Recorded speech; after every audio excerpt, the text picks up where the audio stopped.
All right, well, welcome to part 3, Fennec Fox Study Skills. In this part and in the next part, I want to focus on very foundational core principles and issues, like how we got the Bible, what are some Bible translation things that we need to be aware of, how to study the Bible. These things are very important for the rest of our journey in this presentation. But since we've covered a lot of material, I want to offer a review of all of these things that we've covered. So we've looked at a bird's eye view of the KJV Only deception, the movement, and how it's guided by the same legalistic antichrist spirit as Catholicism, NAR, various legalistic sects, and so on. It's the same thing driving all of these people, folks, just different packaging. We looked at general history and how basically we got the modern New Testament, how it originally began with the few manuscripts from Greek that made their way into the Western world, how people like Erasmus created basically a New Testament from a few manuscripts, and that led to older versions, which eventually led to more and more, and what we have today, which is the personal Bible. Very important to understand that Erasmus was a Catholic. He was on the order of the Pope, and he died a Catholic. He was trying to validate his Latin version of the translation. He dedicated his work to the Pope. So we have to understand that Erasmus was not a Protestant, first off. He was not for the Protestants. He was wanting reform in the Catholic Church, but reform, he wasn't like a liberal in that sense. Liberalism back then and liberalism today are two different, very, very different things. But nevertheless, Erasmus was a Catholic, and he wasn't trying to support the Protestant Reformation. So we have to understand that God uses all things for the good, but the KJV Only narrative presents Erasmus in a very different light, I feel. Maybe I'm wrong about that, but it seems that they elevate Erasmus to this noble figure who is helping the Reformation, but he was a Catholic, and he was on the orders of the Pope. Nevertheless, we looked at the true origin of the term Textus Receptus also, where it came from, basically a marketing ploy by the Elseviers, who used it as a way to basically say, check out this brand new version of the Bible that has nothing, no problems in it, no corruptions. You've received now the version that basically is the perfect version. It was a marketing ploy. It was a slogan put on the cover of a 1633 edition. And that slogan and that idea, the mindset that it created a tradition in the Protestant world that still exists today. And unfortunately, it's a tradition that's led many people into various deceptions. So we want to be aware that the Textus Receptus as a slogan is a deception. The Textus Receptus as a family of manuscripts is a good set of manuscripts. However, even there, not one of them is the Textus Receptus. Because remember, there's 27 texts, translations that have been made that are considered Textus Receptus, but they all have factored in many different manuscripts. So you have to use distinction because, again, the KJV Onlyists will use this false dualistic narrative of there's this set of manuscripts that was preserved through time called the Textus Receptus, and it was received by everybody over time, and then finally it made its way to the KJV. And then there's the Alexandrian corrupt manuscripts. And this is just not true, folks. Things are just much more complicated than that. Hopefully you've realized that. We looked at some controversial aspects of this particular history, like with Tischendorf and Codex Sinaiticus, Westcott and Hort, Codex Vaticanus, the critical text they made. And of course, there's no difference there between the corrupt Masoretic Jews basically changing the Old Testament prophecies to remove Christ from the scriptures and to delegitimize Christ as the Messiah. There's no difference. In fact, again, I'll say this again, is that the Old Testament, I'm looking at my recorder thing, just paranoid that they didn't record it. The Old Testament damage that the Masoretic Jews did is way worse than Westcott and Hort ever did to the New Testament with their critical text. Way worse. And if you've seen my Masoretic episode, you know what I'm talking about. We'll study some of those things today in this presentation as well. But it's no different, and ultimately it just proves that God is sovereign. There's definitely a lot to explore on this particular topic with all these conspiracies and suspect things. However, don't get lost in them. It's easy to get lost in rabbit holes and conspiracies and who did what and character assassination, but the ultimate goal should be always to come back to God's sovereignty. Don't let the enemy fool you through all of these conspiracies that A, God isn't sovereign, so therefore you can't trust your Bible, or B, God is sovereign only through a tiny little group of people, and therefore you can't trust your translation, you have to have the KJV only. So neither to the right, neither to the left. Remember that God is sovereign, and God's sovereignty is not limited to a particular translation or a tiny group of people professing a particular creed. Very, very important. Don't let the enemy deceive you either way. History is ugly. There are a lot of ugly things in history, and we've covered some of them today, but God is sovereign, and that's what matters. History's ugliness actually proves how powerful God is to be able to navigate all of these satanic activities and preserve his message perfectly, and to use all of these things for the good. The devil does something, and God throws a home run. So basically, the devil pitches the way God tells him to pitch, and God hits a home run every single time. That's the way evil works in God's predestined plan. Erasmus was commissioned by the Pope, the Antichrist power in the earth, to do a Greek New Testament. That led to more and more, basically, New Testament revisions. Westcott and Hort basically did their nefarious things with the critical text, which again, not nearly as bad as the Masoretic changes or the Masoretic impact. But that prompted more and more revisions and translations and methods and research, and now we have personal Bibles. So everything that the devil has done, God has used for the good, which is a profound statement. And he's not used it exclusively in the KJV translation. It's not like you have this little tiny pocket of people in a translation, and around that pocket is all this evil that if you're drifting out there and you're using other translations, well, then you're just lost and you're a heretic. That's nonsense. Absolute nonsense. The damage that Schofield and Darby did using the KJV and dispensationalism is way more than Westcott and Hort ever did using their critical text. Absolutely. Because Westcott and Hort didn't put forward any theological changes in the translation. Sure, it could be a slightly better translation for sure. There are certain translation issues, like with all translations. But it doesn't compare nearly to the damage, to the millions and millions of copies that the Schofield commentary has done and deluded minds with dispensationalism. And this idea that the Jews are the God's chosen people and they need to build a third temple to offer sacrifices again, and there's a rapture and a personal antichrist. All of that damage has destroyed Protestantism. Because if you don't know who the beast is, then you are, basically ignoring all of the other poisons that the beast is putting into society. Like heliocentrism, like the charismatic movement, like synergistic thinking in your salvation, like the immortality of the soul, etc., like Sunday sacredness. All of these things are immune to you, or I should say they're invisible to you, not immune, but they're invisible because you don't know who the beast is. Why don't you know who the beast is? Because of the KJV Schofield commentary that abused Protestants' idolatry of the KJV to introduce a massive poison. Those things are way worse than Westcott and Hort. But nevertheless, despite all of these horrible associations and biases and twists in history and satanic activity, God is sovereign. God has preserved everything perfectly in terms of the message, the doctrines of the faith, the message of the gospel. Everything is preserved perfectly.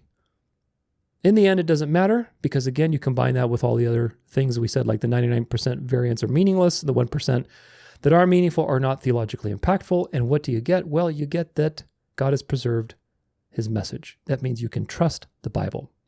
And we'll look at some things as to why the Bible is true in this particular section, some apologetic options or arguments, I should say. But this is something you need to always remember, that despite history, despite evil, despite Satan, despite flawed human beings, God's word has been preserved. And I don't mean God's word in a specific translation, God's message to mankind about how to get reconciled with him, what he has done, what he has decreed, and what we can expect. This is what you always need to remember. Today we have thousands of manuscripts, and they all agree on the same theological points. The message is completely consistent, despite all of this evil activity in history and persecutions and empires coming and going and Genesis curse and corruptions and sleepy scribes and everything else. The message has been preserved, and that is a profound testimony to God's sovereignty. We also looked at textual criticism principles and the three major ways to discern truth in translation. They are the rational eclecticism, reasoned eclecticism, which is critical text, majority text method, and of course the confessional position, which we are basically refuting today. But we'll look at how we can take from these three and get a more narrow road approach from each of them and combine it into one perspective. We also looked at Peter Ruckman. Of course, he's one of the major figures in the last 100 years of KJV Onlyism and his legacy of toxicity and delusion and vitriol. And of course, he was very deceived. He was not by any means an upstanding citizen. He had 2 divorces. And of course, I'm not judging him, but the point is, use the same standard that the KJV Onlyists use against other people in translations, against people in their own movement. And what do you get? You have the same problems. So it's hypocrisy. Peter Ruckman left a legacy of angry, accusatory, vitriolic people that demonize others for using the wrong, quote unquote, wrong translation and not using the KJV. And as a result, people idolize a translation rather than building a deep and profound relationship with the Spirit of God, which is what it's all about. We'll get back to more of that later, but we have a lot more to go in exposing KJV Onlyism. There's a lot to talk about.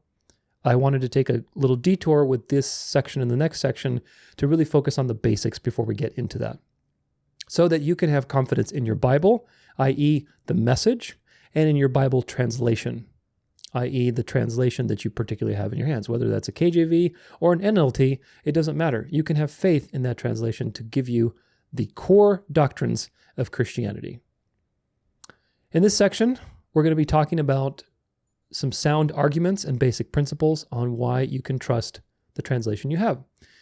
And specifically, how to study and think about the Bible, which is also very, very important, because it doesn't matter what translation you use, but rather how you use that translation. I'll say that again. It doesn't matter what translation you use. It matters how you're using the translation that you have. And today we're going to be doing some work on that particular topic. So the first thing I want to talk about is why you don't need the Bible to know that the gospel is true. I have an audio on my website called 21 Ways Nature Proves the Existence of God. I also have a short video of that exact title in my encouragement section. It's a great read. It's a great listen. Check it out. A lot of great things. We're going to extract some of the principles for today's conversation. But basically the point is this. Nature is the work of God, and by reflecting on nature's principles and qualities, we can discern who God is and what he wants.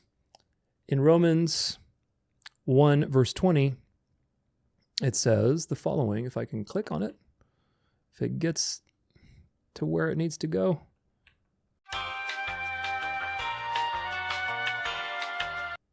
Okay, well, that was fun. Here it is. For his invisible attributes, namely his eternal power and divine nature, have been clearly perceived ever since the creation of the world in the things that have been made. So they are without excuse. They're without excuse, meaning you and I and everybody around us is without excuse as to who God is, what he is like, and what his nature is, based off of the things that he has made from the natural world. So that means that we can look at the natural world and infer some very important things. Now, one of those first things that you can infer is that the natural world is very harmonious. It's very well balanced. Of course, the Genesis curse is there. We'll talk about that in a bit. But the natural world in and of itself is very harmonious, very balanced.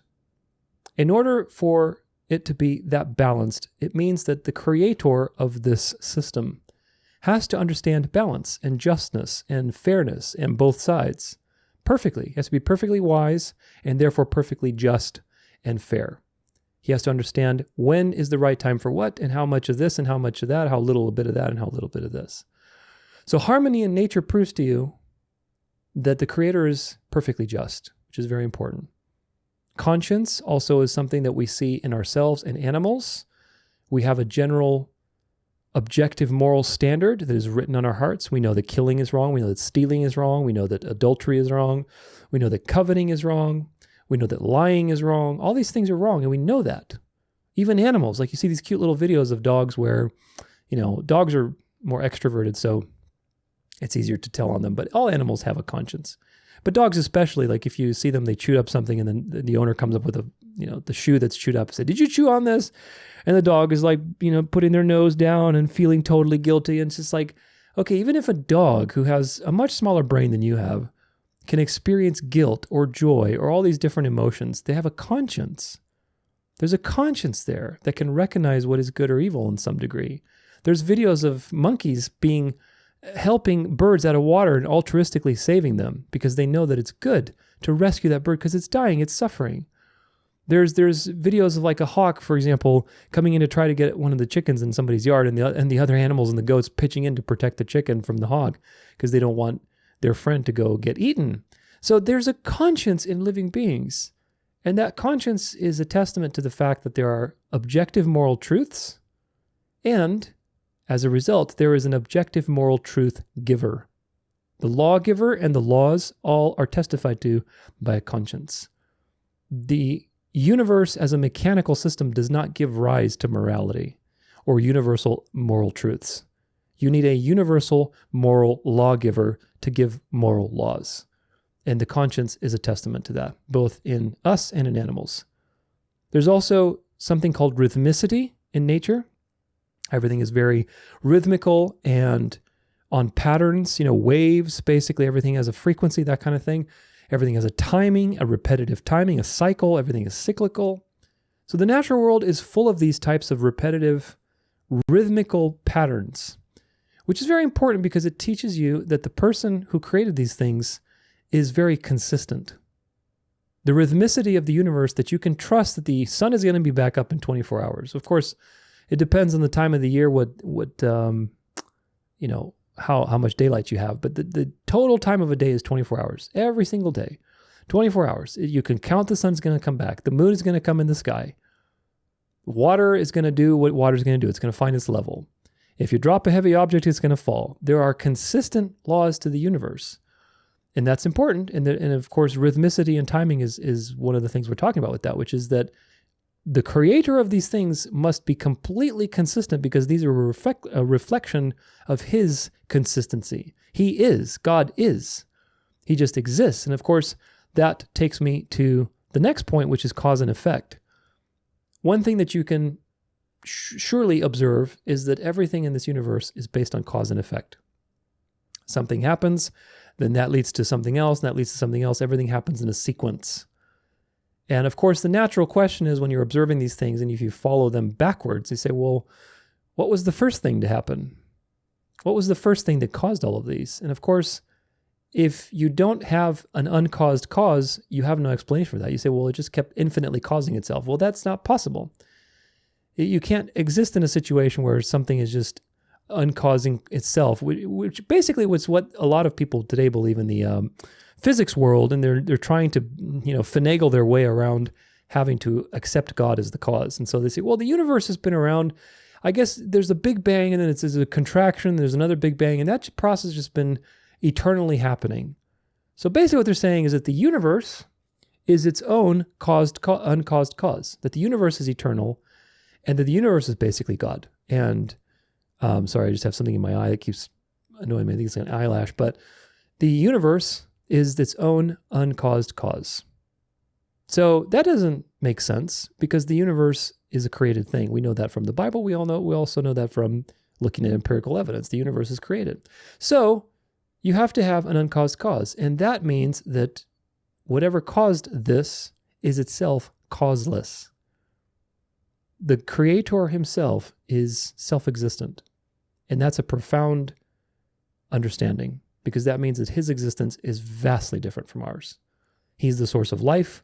He upholds the universe, all the things that the Bible tells you. But again, you don't need the Bible to infer these things from creation. We also know from animals and humans, everything is personal, even little bugs and things that we don't attribute too much intelligence to, like maybe a little shark or a fish or something. They have their own personalities. Even things that we think are stupid or much stupider than us, they have their own personalities. They have their own individual sense of things, which tells you that the creator is a person. In other words, the creator is not some mechanism. It's not a robot. We're not living in a simulation. You're not, the universe is not the creator. It's not some impersonal thing. It's a person. He's a person. The creator is personal in nature because we see personal things in nature. In animals, in humans, everywhere else, we see personhood. Of course, we also have things like DNA and all the complexity of the various information laws of the universe, like the laws of physics, chemistry, biology, and so on. And all that leads to you is that the Creator must be omniscient. He must know everything there is to know, because new information only comes from a mind. Think about it this way. You can leave an empty notebook in a field or on a desk or whatever else. You're never going to come back to that and see on that notebook spontaneously written poetry or narrative or mathematical expressions. You're never going to see that.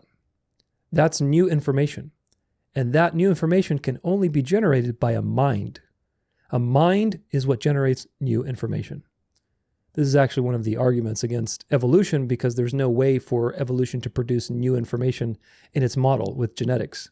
But we talk about that in the cosmology series. The point is that all of these finely tuned physical laws of the universe that are based on information, DNA, which is a very complex informational system, these things require a mind. They do not come out of entropy. It is the most illogical, asinine thing to believe that the complexity of the DNA system just came out of random collisions of matter. It makes absolutely no sense. It's one of the most asinine things that you can believe. Of course, it's nonsense. It doesn't work. It doesn't actually have any empirical evidence behind it. But they do that to take God out of the equation.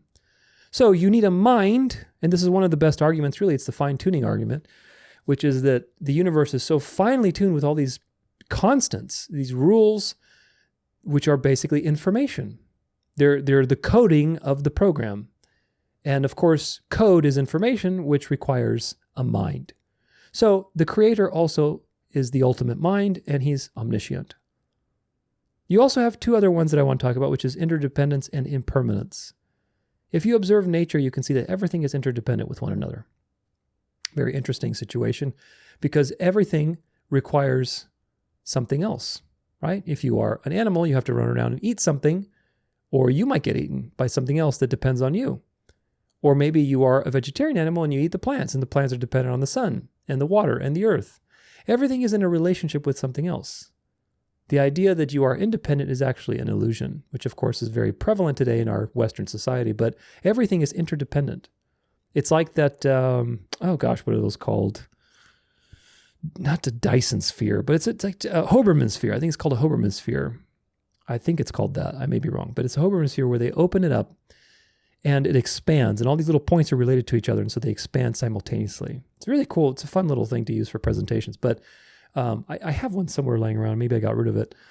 But those are really fun, and they show you the principle of interdependence, that everything is moving in sync with everything else. And this is the world we live in, which proves to you that the Creator is relational.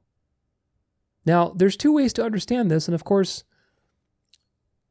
you don't really get a complete sense of what these are from nature, but nature gives you a shadow. It gives you a shadow that everything's dependent on everything else. So the Creator was very important to the Creator to make relationships between things, to express his something relational about himself. Now, the Bible tells you that the two things with this, that God exists as a triune being, as Father, Son, Holy Spirit. If you don't agree with that, watch my Trinity series. That is what the gospel is based on, because Jesus is God, and the Father is also God, and the Holy Spirit is also distinguished as God. So God exists in plurality. Whether you can fit that into your head or not doesn't matter. It doesn't matter that you understand that. I don't understand it. But the point is that God exists, nevertheless, in plurality. He is relational, first and foremost, within himself. That's a profound way of existence. We don't understand that, but that's the way it is. Of course, you don't really get that from natural revelation, although I would argue there are some hints of it, that everything's in threes. Space, length, width, height, matter, solid, liquid, gas, time, past, present, future. Everything's in threes, and those threes are relational with each other. So you have kind of an interesting shadow there from natural revelation about the Trinity. But you also have the aspect of God wanting relationships, in the sense that he wants to be in relationship with us, his creations. Again, you don't get a real full sense of that just from nature, but you do get a sense that God is relational. And the Bible tells you that God created us to be made in his image so that we could represent him and have a relationship with him. Of course, he also tells you that we fell out of that relationship, and we'll get back to that more as we go. But The other one that I want to talk about is impermanence. Impermanence means that things do not last. Things are constantly changing. They decay, they grow, they die, they change, whatever else. Impermanence is a very important principle to meditate on because it helps you live with non-attachment. I don't mean anything like New Agey, but really just not being attached because, again, the world is passing away. But that's also an important lesson in nature when you see things just changing in nature all the time. They're growing, they're dying, they're moving, they're doing all sorts of things. Nature is full of impermanent lessons in the sense that you can observe that every day. And what that reveals to you is forgiveness. Now, in my course on my website, it's called the 5 Steps to Forgiveness. That's for members. If you want to check it out, $5 a month, $50 a year. It's a great course. And that also gives you a ton of other benefits. But if you go there, you'll see a whole lesson on this. We talk about how nature reveals to you forgiveness and lessons about forgiveness, which is a very profound thing. It's a very interesting discussion that I encourage you to go check out. But either way now, what do we have? We have a self-existent creator who knows everything, who's perfectly moral, perfectly just, can't be bribed. He's personal in nature. He's not mechanical. He's also relational and he wants relationship, and he's also forgiving. We've painted some interesting pictures just from these lessons alone from nature. And one of those pictures that's really important is to understand that it's the bad news. Nature reveals to you the bad news. It reveals to you that you are dealing with an omnipotent creator who is perfectly capable of destroying you. He's perfectly just. He's perfectly moral. He's the author of your conscience.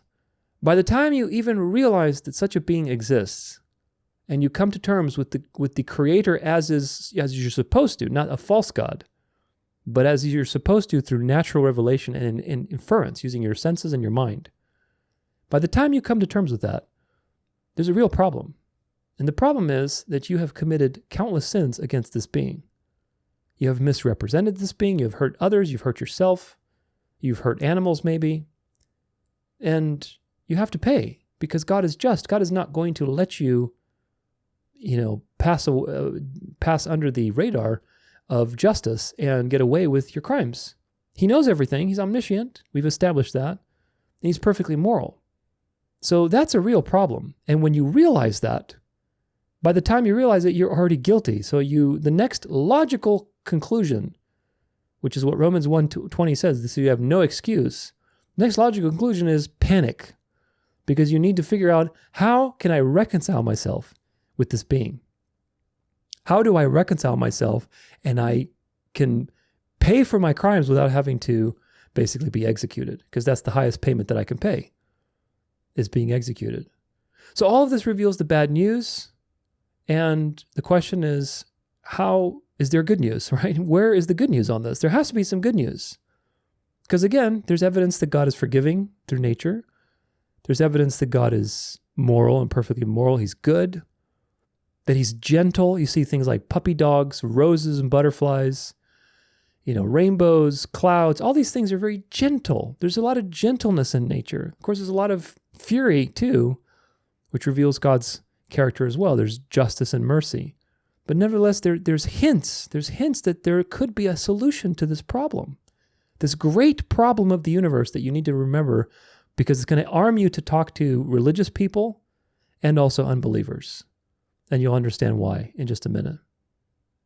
There's also death and suffering in the world, which reveals to you ultimately that something isn't right. There's so much beauty in nature. There's so many wonderful things that just strike you with awe. And yet, there's the Genesis curse and disease and suffering and sin and war and death. Something isn't right. When you compare these two things, the natural response is that something is not right. This is not the way it should be.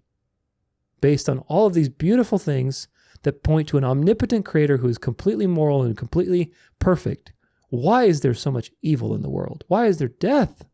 Why is there suffering and sickness and disease? That something is not right here. The natural conclusion is that knowing who that creator is, we must have fallen out of a relationship with him. That is the natural conclusion. Nature doesn't tell you how exactly, but it reveals to you the echoes of this problem. So how do we reconcile ourselves to a perfect judge? A perfect judge that can't be bribed, A perfect judge who knows everything, a perfect judge who demands justice for trampling on his glory. How do we have our sins paid for without paying for them ourselves? That is the ultimate question of the universe. And nature, natural revelation, reveals that to you through all of the things we talked about and more, because there's a lot more. And check out that article if you're curious. In history, the only path that has ever proclaimed the good news to this bad news and has acknowledged the bad news is the gospel of Jesus. There's no other presentation or revelation that resolves the problem of God's justice and God's mercy. How can God forgive sins if he's a perfect judge? He can't. A perfect judge cannot let go of your sins because that means justice is forsaken. It's an abomination to justify the wicked, is what the book of Proverbs says. And yet, the New Testament says that God is the justifier of the ungodly. So how does that work? That sounds like a major contradiction. Well, no, it's not. Because in Christ, these contradictory things are reconciled. And that's the beauty of the cross that you need to be very familiar with. You need to know this like the back of your hand, because this is what empowers you to defend your Bible, defend the Bible, I should say, the message, defend your Bible translation, and talk to people that are fundamentalists or religious or unbelievers or whatever else. If God exists in the way that nature reveals him to be, sovereign, perfectly moral, perfectly just, omniscient, etc., etc., etc., that is very bad news. That is the worst possible news, because it means you're due punishment. And he's a perfect judge, so he can't forgive you. He can't forgive sins. But wait, the gospel says that he has forgiven your sins because they've been paid for by somebody else.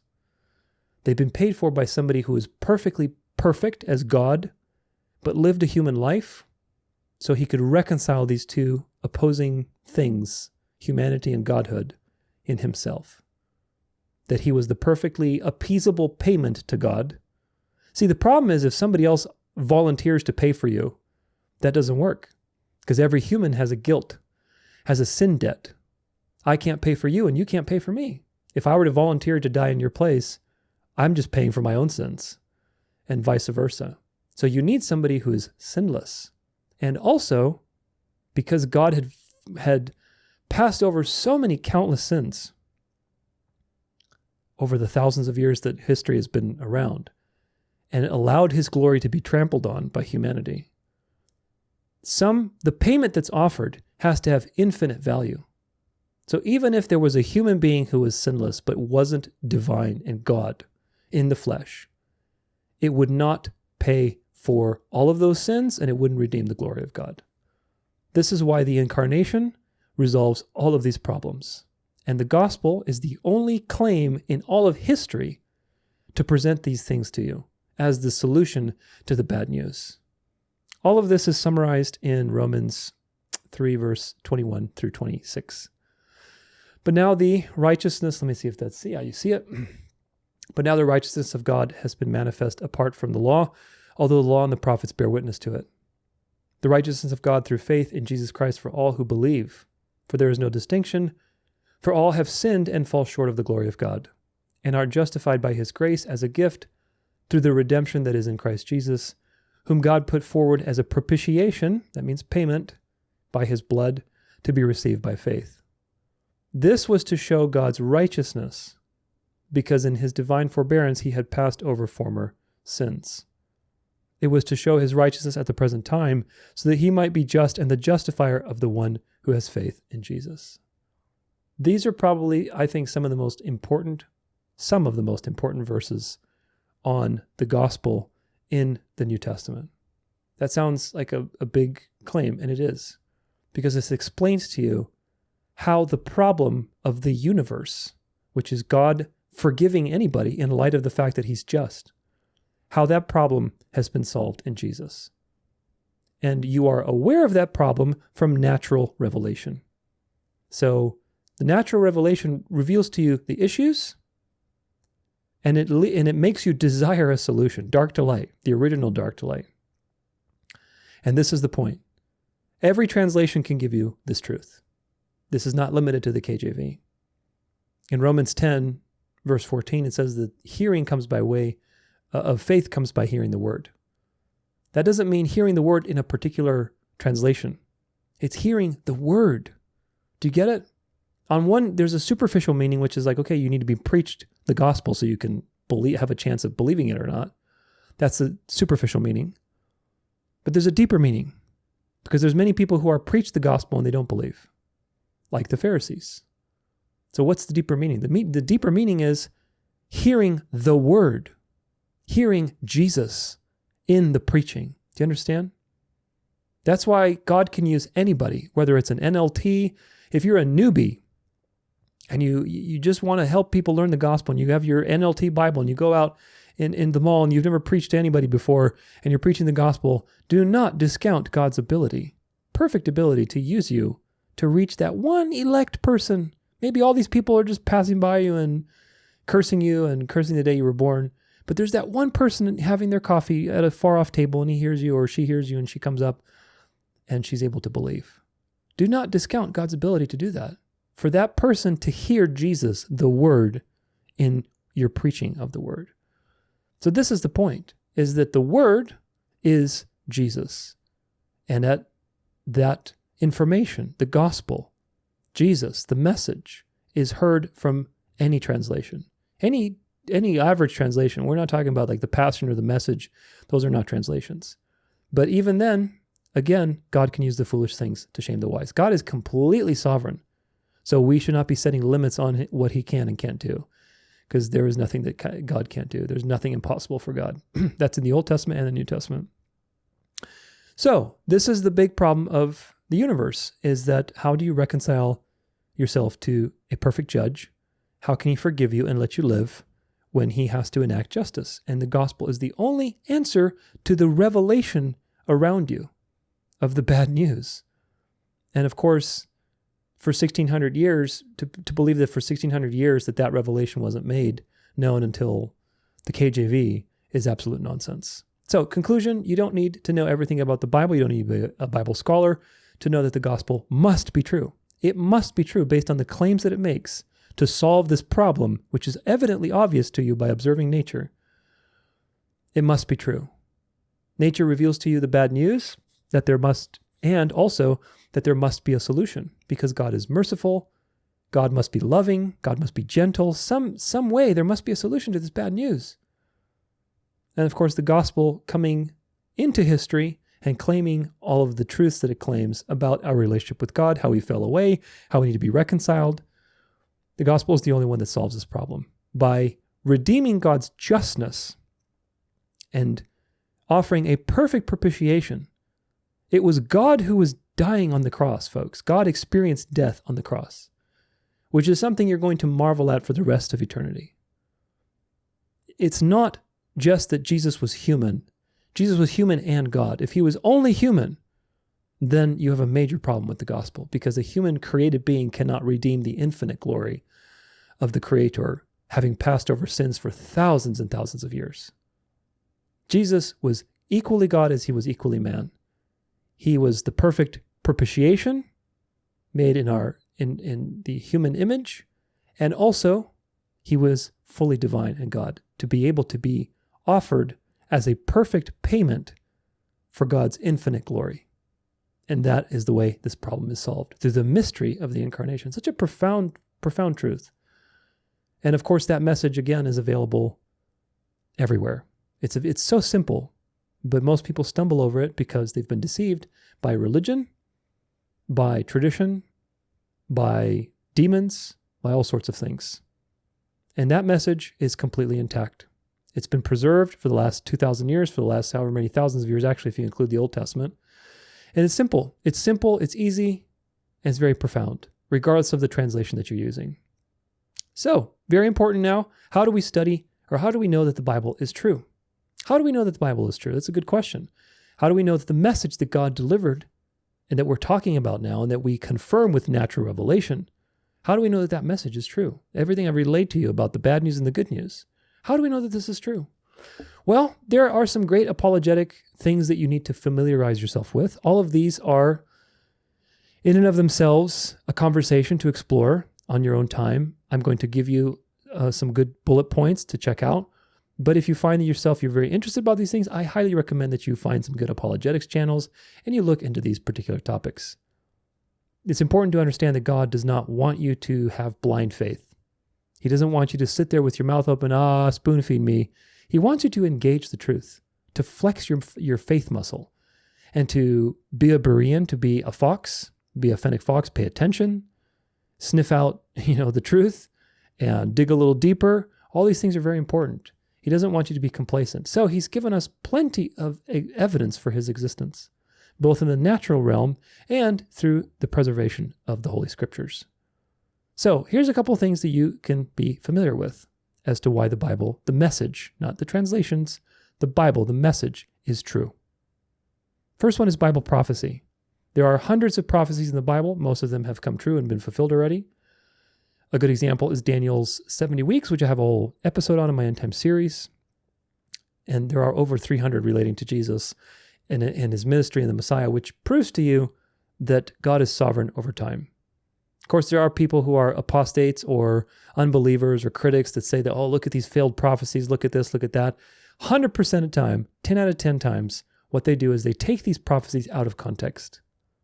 And I've talked about some of them in other videos, but ultimately, when you believe, like for example, at the time of this video, the Venerable Day of the Sun, number 6, recently published, we talk about Mike Jones, who is an influential figure on YouTube, in Inspiring Philosophy, and his perspective that basically the Bible is kind of like this choose your own adventure book where, prophecy might happen and might not, just depending on what you do, which of course is nonsense. And I talk about quite a bit in there how he takes this example of Jonah and Nineveh, preaching to Nineveh and God relenting from having prophesied disaster against them. How he takes that and twists it to mean that basically, see, God changed his mind or changed his behavior, his plan, based off of what humanity did, meaning you're co-creating the reality with God. And of course, that's a New Age, Gnostic, mystery religion belief. We are not co-creating reality with God. God has created reality. He's involving us in that reality through his Spirit. But you're not co-creating reality, which is a very important point. I'm going to talk more about it in that episode, so you can check it out. But these types of things are always taken out of context. People who study Bible prophecy know exactly how absolutely detailed and specific it is, and how profound the prophecies are. Like Daniel's 70 weeks is absolutely profound, that there's these exact markers that you can verify with history to the exact year that Jesus appeared. And it's truly something that all those things were preserved through time. Now, speaking of which, there's Bible archaeology. That's also another important thing to familiarize yourself with. There are thousands and thousands of discoveries that have confirmed the Bible archaeologically. Today, the Bible is used in ancient Near East studies as evidence to corroborate other things that aren't as clear, because a lot of those pagan resources have been destroyed. The Bible has been copied and preserved so many times that it is a prolific resource for the ancient world. And a lot of people even if they're secular, they use the Bible as a resource to determine where certain things may have happened so they can go dig there and such and so forth. It's a great documentation on biblical, on history. And ultimately, if you want to learn more, I would suggest going to certain channels like Patterns of Evidence has a great one on the Moses controversy, which is basically, did Moses write the Pentateuch or not, which he did. And some people say that he didn't. They have the documentary hypothesis, if you know what that means. But there's also the Exodus that they did a great documentary on. They have a lot of other stuff too. There's Expedition Bible on YouTube. He's always covering archaeological finds. His book is like #1 on archaeology on Amazon, I believe. Really great stuff. And so look into those things, because there has yet to be a discovery archaeologically that has proven the biblical timeline wrong. Now, we'll get back to this when we talk about errors in the Masoretic text, because the Jews changed the timeline in Genesis 11. As a result, there are historical discoveries that have proved, quote unquote, or I should say challenged, let me put it that way better, that have challenged the timeline of the Bible. But that's because the Masoretic is corrupted. If you use the Septuagint, it's not corrupted, and there's no challenge between the history actually agrees with the Bible. So there's yet to be something that proves the Bible wrong, and that's a very important evidence that the Bible is true. Of course, there's also more physical evidence for the person of Jesus than any other person in history. Even atheists like Bart Ehrman believe that Jesus mythicism, i.e. Jesus is made up, he was just a myth based on other myths, which of course those are counterfeits of the truth, like Mithra or whatever else, that Jesus is just a myth. These are dismissed by atheists like Bart Ehrman, who are scholars. Of course, he's a critical scholar. So the point is this, that Jesus existed, folks. Jesus was real. The question is, do you believe what he said? And do you believe that he rose from the dead? That's what matters. But whether or not he existed is not up for debate. Jesus of Nazareth as a person physically existed and was crucified. That's also important. He was crucified, physically crucified. The question is, do you believe the eyewitness testimony? And do you believe that the words that he said, the claims that he made to solve this great problem of the universe are true? And that's what matters. Of course, there's also typology and cross-references. These are kind of different, but they're also related. Typology is nonverbal prophecy. And I think that Mike Heiser put that term together. Maybe he got it from somewhere else. But either way, it's a great way to think about it. Typology is nonverbal prophecy. I have a whole section of typology videos in my Trinity series, so go check it out. There's also people like Mike Winger who have a entire series, I think it's like 20-something episodes on biblical typology with Jesus in the Old Testament. And it's a great series. I highly recommend it. I love studying typology. The way that God paints future pictures using living people and situations is profound. For example, Abraham offering Isaac as a picture of Jesus being offered on the cross. Joseph being the suffering servant, or Job being the suffering servant, where Jesus is the suffering servant. Adam and Eve resting with God on the Sabbath is a picture of Christ and the bride, the church, resting in eternity on a renewed earth. All these things are so profound because what they show you is that there is a divine intelligence behind all the situations that are documented in the Bible. The Bible is written by, I don't even know, 70-something authors, maybe a little less than that, maybe a little more, over 1,500 years. Now imagine how it's possible that all of these typological things, do you think Moses was thinking about Jesus Christ and the church in eternity when he wrote about Adam and Eve resting in the garden with God? No. He was in history. He didn't have perspective to see. He might have had some idea, but not the full idea, not whatsoever.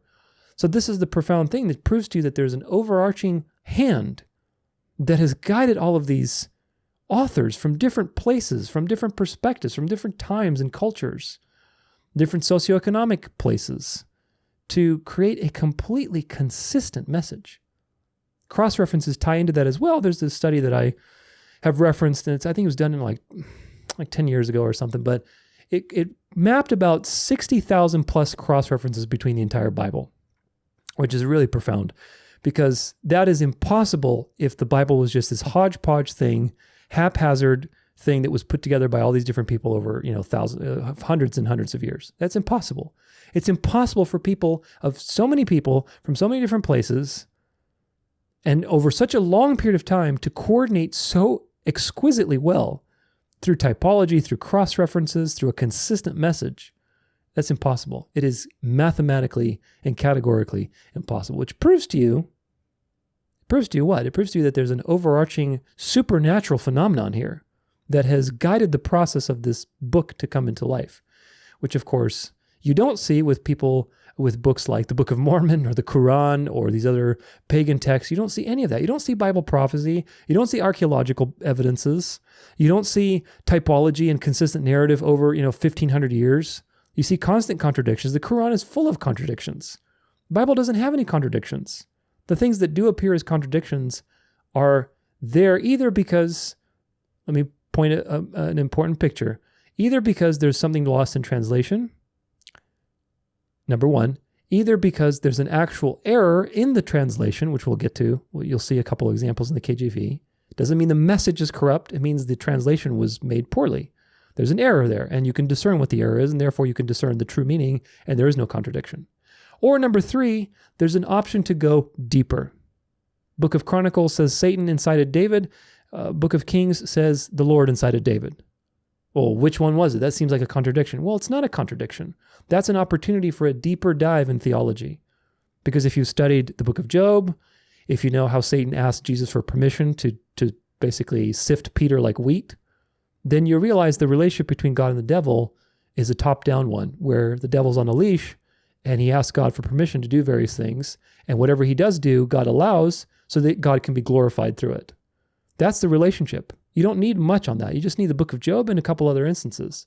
So when you read these two verses in Chronicles and Kings, well, the natural response, if you study your Bible, is, oh, this is showing something behind the scenes. Very likely Satan was accusing Israel, and God allowed Satan to go and incite David so that then God could reveal his mercy when he pronounced judgment through the various three options that he gave David and so on. We've talked about this before. But again, you miss that if you're just reading face value. You have to go deeper. Anytime you find a contradiction, quote unquote contradiction, it's an opportunity to develop a deeper relationship with God's word. Whether it is digging deeper and having some better theology, whether it's learning translation issues, and so on and so forth. So the Bible has no contradictions. And that is a profound, I have yet to find a contradiction in the Bible. I have yet to find one. The ones that appear as contradictions are opportunities for a very profound journey into theology, because there are some difficult passages that you have to reconcile. And I think that's by design. God gave you these difficult challenges so that you would pass the test. In my Berean video, I say that a lot of people, when they run up against this wall of a challenge, where something seems to challenge their notion about God, they either have the option of developing a deeper relationship with God, or they go the way of the wind and follow the forbidden fruit, which is you can't trust God's character, God's not sovereign, and you can't trust God's word. Those are the three threads that the devil wove in the Garden of Eden, in the temptation event. So when you read Chronicles and Kings and you say, one says Satan, one says Yahweh. Well, the people who are apostate say you can't trust God's word, and they say, well, Satan and Yahweh must be the same being. And there are people who believe that. Of course, I refute that in my Sacred Name series. But if you pass the test, you say, this seems like a contradiction. There must be something here that's deeper to understand.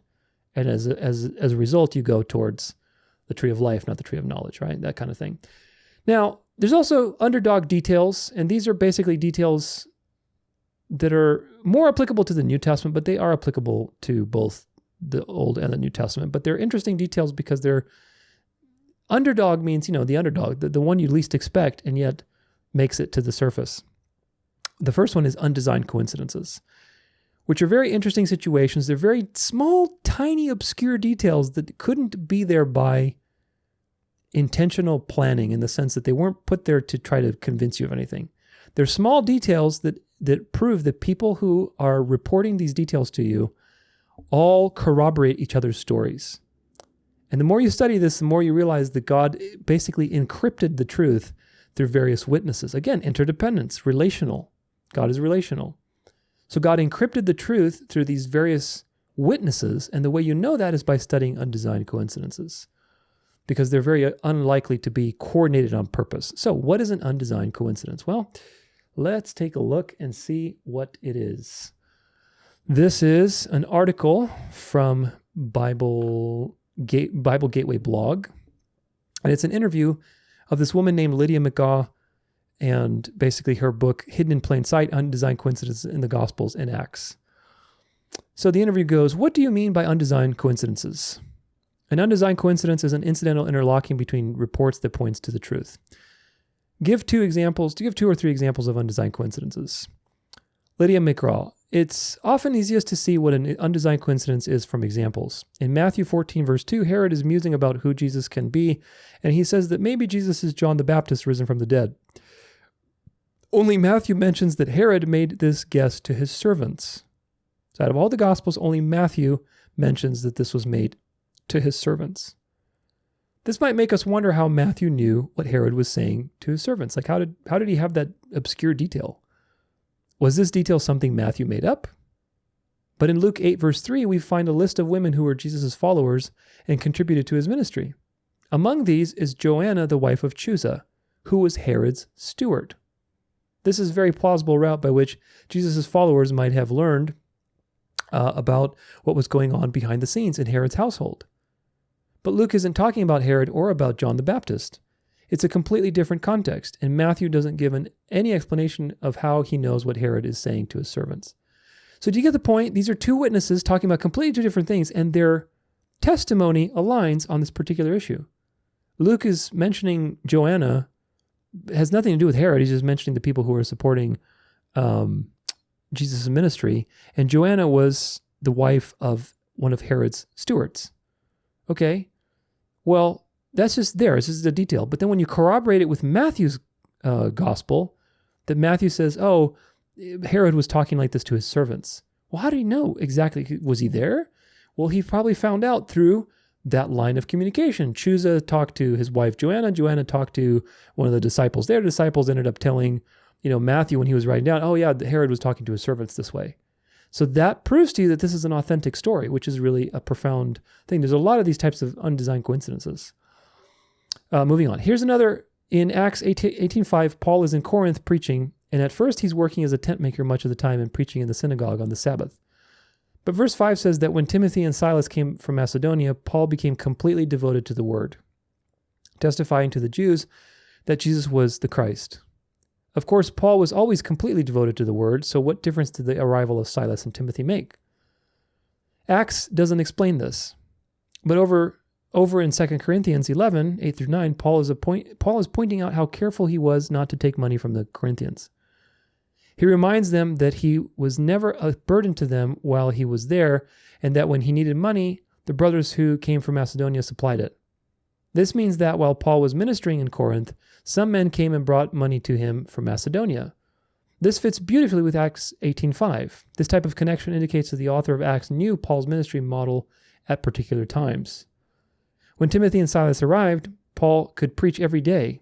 He didn't have to work at his tent-making habit or tent-making skills that he was doing during the week because they brought financial support for him. But we have to infer that from 2 Corinthians. Acts doesn't mention that they brought a contribution. So do you see how these things kind of work together?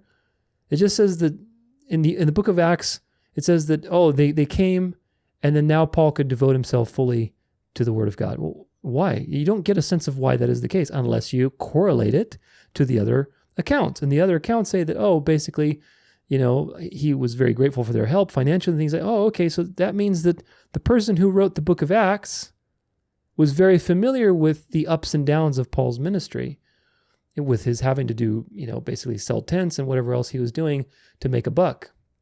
And so when he included that detail, he just included it as a matter of fact, as in I've known this from firsthand testimony, which is very, very interesting. Here's some more. Here's another one from the Old Testament. 2 Samuel 15 and following shows Ahithophel as the counselor who cooperated with Absalom in his revolt against David. But Ahithophel had previously been one of David's own counselors. Why did he turn against him? 2 Samuel 11 verse 3 mentions the small fact that Bathsheba, whom David seduced and dishonored, and whose husband Uriah he killed, was the daughter of Eliam. Then, way over in 2 Samuel 23, 34 to 39, we learn from a list of David's mighty men that Eliam was the son of Ahithophel. So, Bathsheba was Ahithophel's granddaughter, which could well explain why Ahithophel had a grudge and led a rebellion against David eventually. This coincidence is not in my book because I'm writing there only about the Gospels. And this is all over the Bible. And these types of things confirm to you that these were written by firsthand eyewitnesses who corroborate each other through different testimonies, which is so fascinating. How do these coincidences show that the Bible is reliable?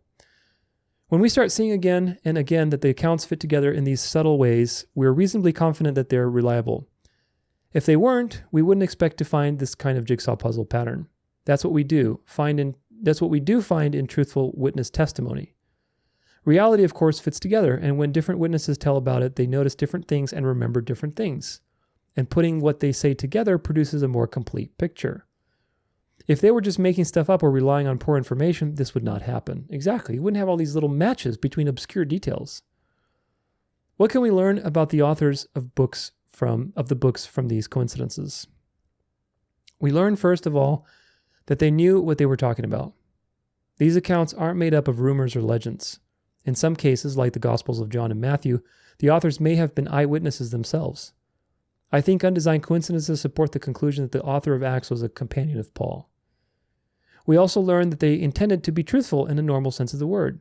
Sometimes one reads that ancient people didn't care very much about accuracy in reporting, and that is such a concern applied that such a concern applied to the books of the Bible is anachronistic.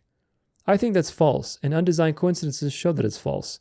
The authors of the Gospels and Acts were trying to get it right in the same sense that we might say that somebody else today is trying to get that right. Yeah, because ultimately, too, the pagan cultures were very not concerned with detail, and they would exaggerate everything. But the Hebrews and the Israelites and the Jews were very concerned with getting everything right. That tradition of scribal transcription and making sure everything was exact was very different than the other cultures surrounding them that were exaggerating everything. So that's important to understand. This next one says, I wouldn't say, what's the question? Can you prove that the Bible is true from an undesigned coincidence? I wouldn't say prove, because I would tend to reserve the idea of proof for something like a deductive or mathematical demonstration. What we can say is that even a single undesigned coincidence is evidence for the truth of the accounts involved. What do you mean when you say that the argument from undesigned coincidences is cumulative? A cumulative case is a set of evidence that comes together to support a particular conclusion. Sometimes just one item in the set might not be enough by itself to make you highly confident in the conclusion. But each item makes its own contribution in some way, and the whole case put together can be very strong. Yeah, the more you put these together, the more you realize that, they corroborate. At what point does it cease to be coincidence is the question. Of course, after the first one, it should be proof to you that it's not just a coincidence. These arguments we make unconsciously for all kinds of facts in daily life, bringing together many small indications to make a strong case altogether. The undesigned coincidences are just like that. Each coincidence brings together various accounts, and that provides some evidence for the truth of the events involved and also for the reliability of the Bible. Then we also see all the different coincidences coming together, as well as to provide more and more evidence that these accounts are trustworthy.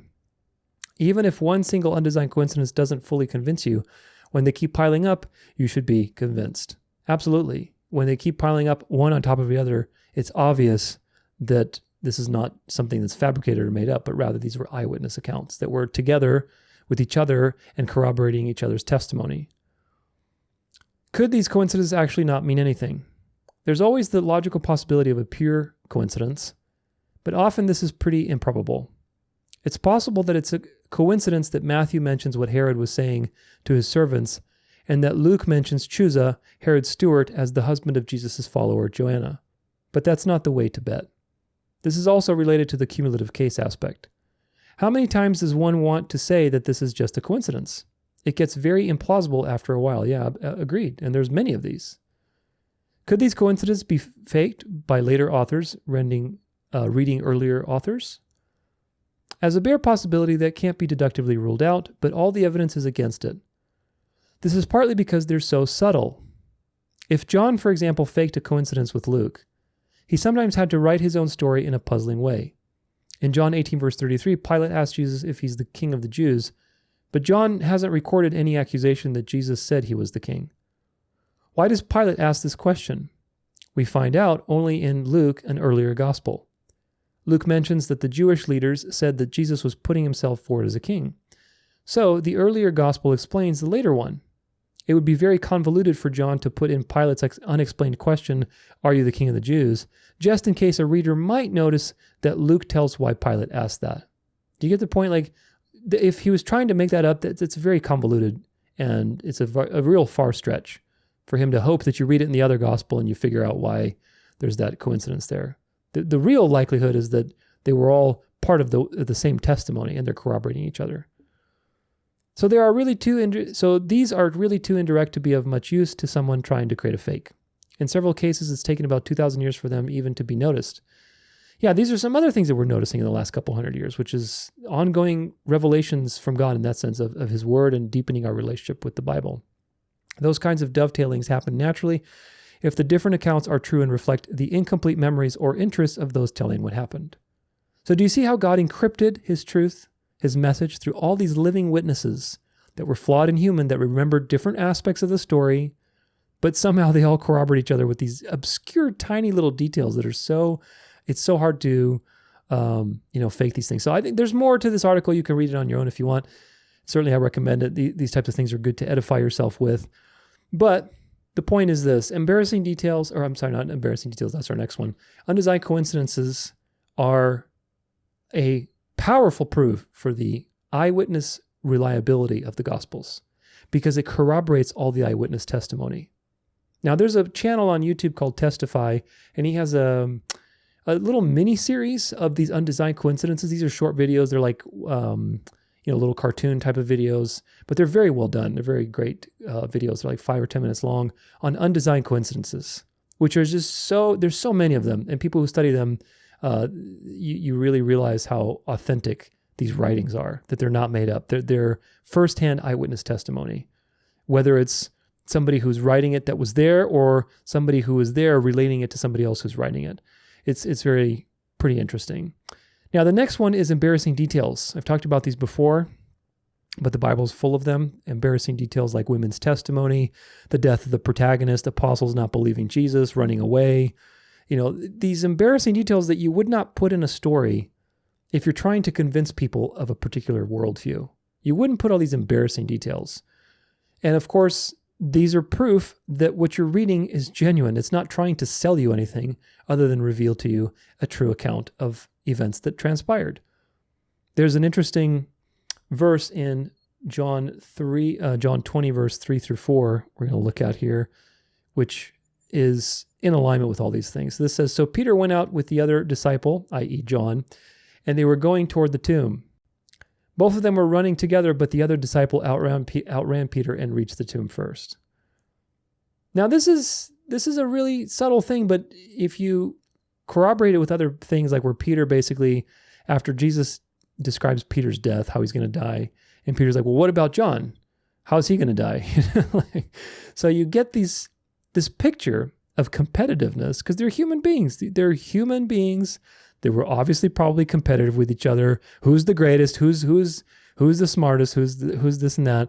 And they're human beings, and they had the competition with each other. And John and Peter, there's a lot of Christian memes nowadays with, this whole event from the tomb and Peter losing to John, and they're funny memes. But what they point to you is an embarrassing detail, that this competitiveness that really has no reason to be voiced here. Like, who cares if John beat Peter? But it's voiced there, and God allowed it to show you that this is a genuine account.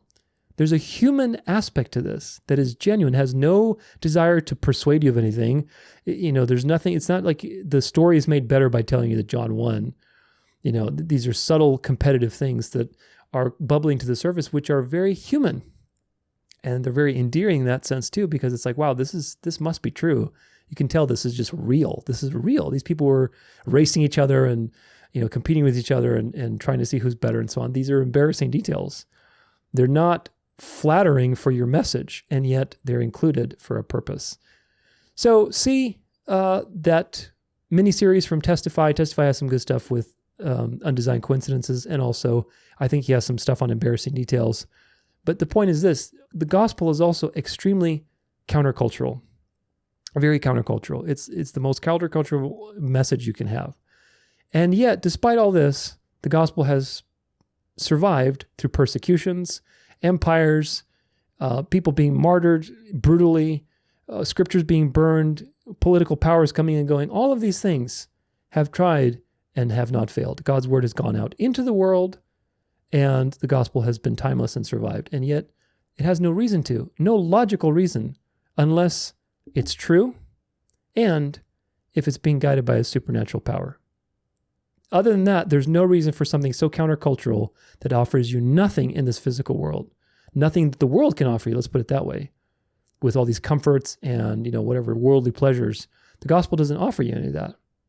And yet, the gospel spread like wildfire, meaning it must be true. And there's a supernatural guidance to this gospel, to this message. Which, of course, leads us into the next point, which is martyrdom. All of the apostles, except John, were brutally martyred. John was also, I think, tortured quite horribly, and he died on Patmos. But the point is this, that there were countless people that died brutal deaths throughout the centuries. And that did not stop the gospel from going out into the world. People continued to believe, and Christianity flourished under all of these persecutions. Horrible, horrible persecutions. Which proves to you that the message is true. and that there's a supernatural influence over the message going out into the world. There's no other message that has had the history of Christianity and so much persecution, and yet it's still blossomed throughout the whole world. None. There's no other thing. There's counterfeits that have come and gone, but there's no other message that has survived the test of time other than Christianity. Of course, there's no other message that promises to solve the problem of God's forgiveness and justice as the cross does. Now, the last point on this is just simply the merit of the claim. The merit of the claim. What is the claim that the Bible makes? What's the claim? What's the central claim that the Bible makes? And the central claim is that you need a Savior. You need a Savior because we go back to point 1 with natural revelation. The creator of this universe is perfectly just. He's perfectly sovereign. He knows everything you've done. He can't be bribed, and his glory is infinitely valuable. So by the time you realize that and you're aware of that being, now you are guilty and you have to be executed. That's the bad news. And there's no way you can get out of that. You need to pay for your sins.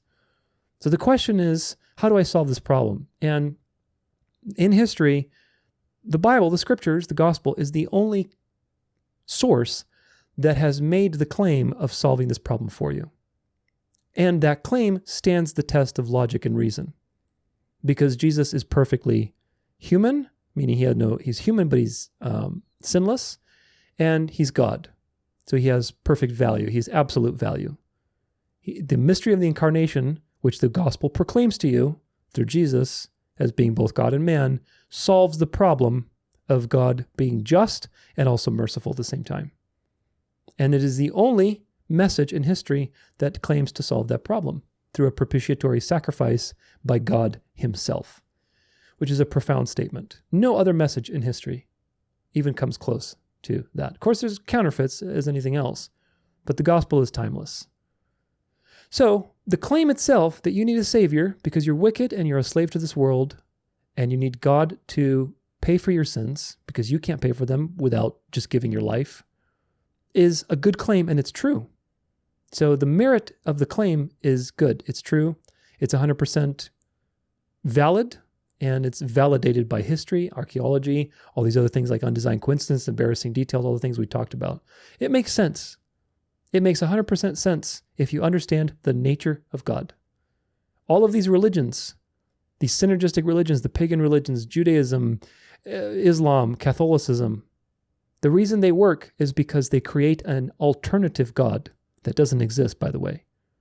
And therefore, that God leaves a little room for you to work out your salvation. But that's impossible. You can't pay for your sins with good works. You cannot work for your salvation. You can't. Your work is unacceptable to God. God is infinitely valuable, infinitely powerful, infinitely wise. You are a created being. There's nothing you could possibly present to God and say, look, I did all these good things. Can you forgive me? Can I pay for my sins that way? Imagine infinitely glorious on his throne, and you approach him and say, well, I did this and this and this. Does that work? Are you kidding me? There's nothing that we can ever offer God. But if you come up to that throne, as it says in Hebrews, let us boldly approach the throne of grace with God sitting in all glory on his throne. And you have the boldness to approach the throne and say, I do have a payment. And that payment is the infinitely valuable blood of your Son, Jesus Christ. Then God sees you as innocent. That is the point of the gospel. And there's no other message in history that proclaims such a truth. And the merit of that truth is valid because it makes complete sense with a sovereign God. That's why the gospel is intricately tied to a sovereign God, not a synergistic God that wants you to do the work and basically get to the outcome. All religions have something in common in that they are synergistic in the sense that they operate according to the forbidden fruit, that you need to, be the one that's making the choice and you can choose between good and evil and you need to work out your salvation and so on and so forth. That's synergism. And really it's the forbidden fruit because it's basically believing that you do not need God to govern you. You can choose between the good and the evil. Therefore, it's up to you. Therefore, you do not need to be governed. But you can't choose. You can't choose the good. And that's the problem, folks. We cannot choose the good. The Bible testifies that you are wicked and you're dead in your sins. And therefore, you need somebody to pay for your sins. And how to pay what? With some good works? No. To pay with obedience like Jesus did, but also to die on your behalf, to pay for the sin debt that you owe. And that is done through the gospel. The gospel is unique in history. It's the only message with a monergistic explanation of salvation. Now, monergism means God is doing the work. Synergism is that you and God are doing the work together. Synergism is everybody else. And really, it's the mystery religion, which is manifest in Catholicism and every other legalist sect out there. Orthodoxy, charismatic movement, NAR, all these people have some level of synergistic thinking. That's why they're so easily deceived. The true gospel stands in sharp contrast to all these as a narrow road, little thread amongst all the counterfeit threads. The true thread is monergism, which is that God is doing the work. He has done the work. You are being wrapped up in that work by his sovereign grace. You're participating and coming into awareness of that work. And that is the dance of life. Philippians 2:12-13 says, work out your salvation with fear and trembling. Okay, next verse. For it is God who works and wills through you for his good pleasure. So what do you make of that? Who's doing the work? Well, it's God that's doing the work. He's doing it through you, and you're experiencing God's work as you doing the work. Did you get it? That's the mystery of life, folks. That's the dance of life between these two absolutely different perspectives, between the God perspective and between the man perspective. It's the dance. And that dance is very mysterious, but ultimately it reminds you that God is sovereign and that God has done the work and you are being wrapped up in it. Synergism is you got to do some work, otherwise it's not going to happen. And you are in the rat race, the spiritual rat race, the spiritual slavery of running and running and running, and you got to make sure the outcome is going to happen. In Isaiah 64, verse 4, it says something very profound that we need to commit to memory. From of old, no one has heard or perceived by the ear, no eye has seen a God besides you, who acts for those who wait for him. Who acts for those who wait for him. It was inconceivable in the ancient world for a God to work for you. Because there is only one God that is sovereign. All of the fallen principalities, Satan, fallen angels, demons, who basically masqueraded as false gods to all these pagan cultures, they made the people work and made them think that, look, if you do it, you can be just like God. That's the illusion. And in the process, they enslaved people into this religious mindset, this religious system that is now still in the world. By deceiving them with the forbidden fruit of free will. Oh, you can be like God. And in the process, you're working, and you never have control over anything. So ultimately, you're just in a rat race. So they received counterfeit worship by deceiving mankind into not trusting in God, but rather trusting in themselves. That is the universal pattern of all of these religions, and modern religion too, is that you have to work. You're not trusting in God's sovereignty, in God's perfect work on your behalf, and trusting that he will guide you every day. Very different perspectives. Monergism, synergism. In the ancient world, it was unheard of for a God to do the work for you. That's why that verse says what it is. Who has seen a God like this, who acts for those who wait for him? Just like when the Israelites were taken out of the Exodus, and Moses said, all you need is to be still. Watch the Lord act. All you need is to be still. It doesn't mean be complacent. It doesn't mean, well, things are predestined, I'm not going to do anything. No, it means trust in God and trust that you can't lose your salvation. Trust that he's going to reveal all the truth to you. Trust that he's going to guide your life. Engage in the dance. But remember not to veer off into legalism that you need to rely on your own effort. Remember, when you're drifting into that direction, remember that God is the one working through you. Philippians 2:12 and 13 are like two borders of your consciousness. On one side, it says, work out your salvation with fear and trembling. Okay, there's that side of things. The other side is, for it is God who works in you and through you for his good pleasure. Okay, that's the other side. And you're bouncing around like this on the narrow road, going too much this way, too much that way. When you go too much this way, you remember the other one. When you go too much that way, you remember that one. Between complacency, because God is doing it, and between anxiety, because you need to do it. That's the narrow road, folks. And the mystery of faith is embracing that dance as you go along day by day, hand in hand with God. So, conclusion, there's a lot of powerful proofs for why the Bible, the message, is true. There's logical proofs, and there's empirical proofs that we looked at. Combine this with the statistic that I told you to remember, to put to heart, the 99% of the variants are absolutely inconsequential. They're meaningless. And 1% that are meaningful are not theologically impactful. What do you get? What you get is that the Bible as a message has been preserved, despite all the things that we've mentioned, all the evil, all the satanic activity, all the Genesis curse, the fluctuations. Over 3,000 years of history, 3,500 years of history has been preserved. The message has been perfectly preserved over that time, which is so profound. So profound. So I recommend getting familiar with all these apologetic points so you're stronger in your faith, so you can defend your beliefs to people who are unbelievers and people who are fundamentalists like KJV Only is, because you say, look, my translation is no worse than yours. The message of the Bible is preserved in any translation. And again, we're talking about real translations here, not things like the message of the Passion. But of course, even there, do not discount God's ability to reveal to you the truth, even using the foolish things. I'm not saying you should go use those translations.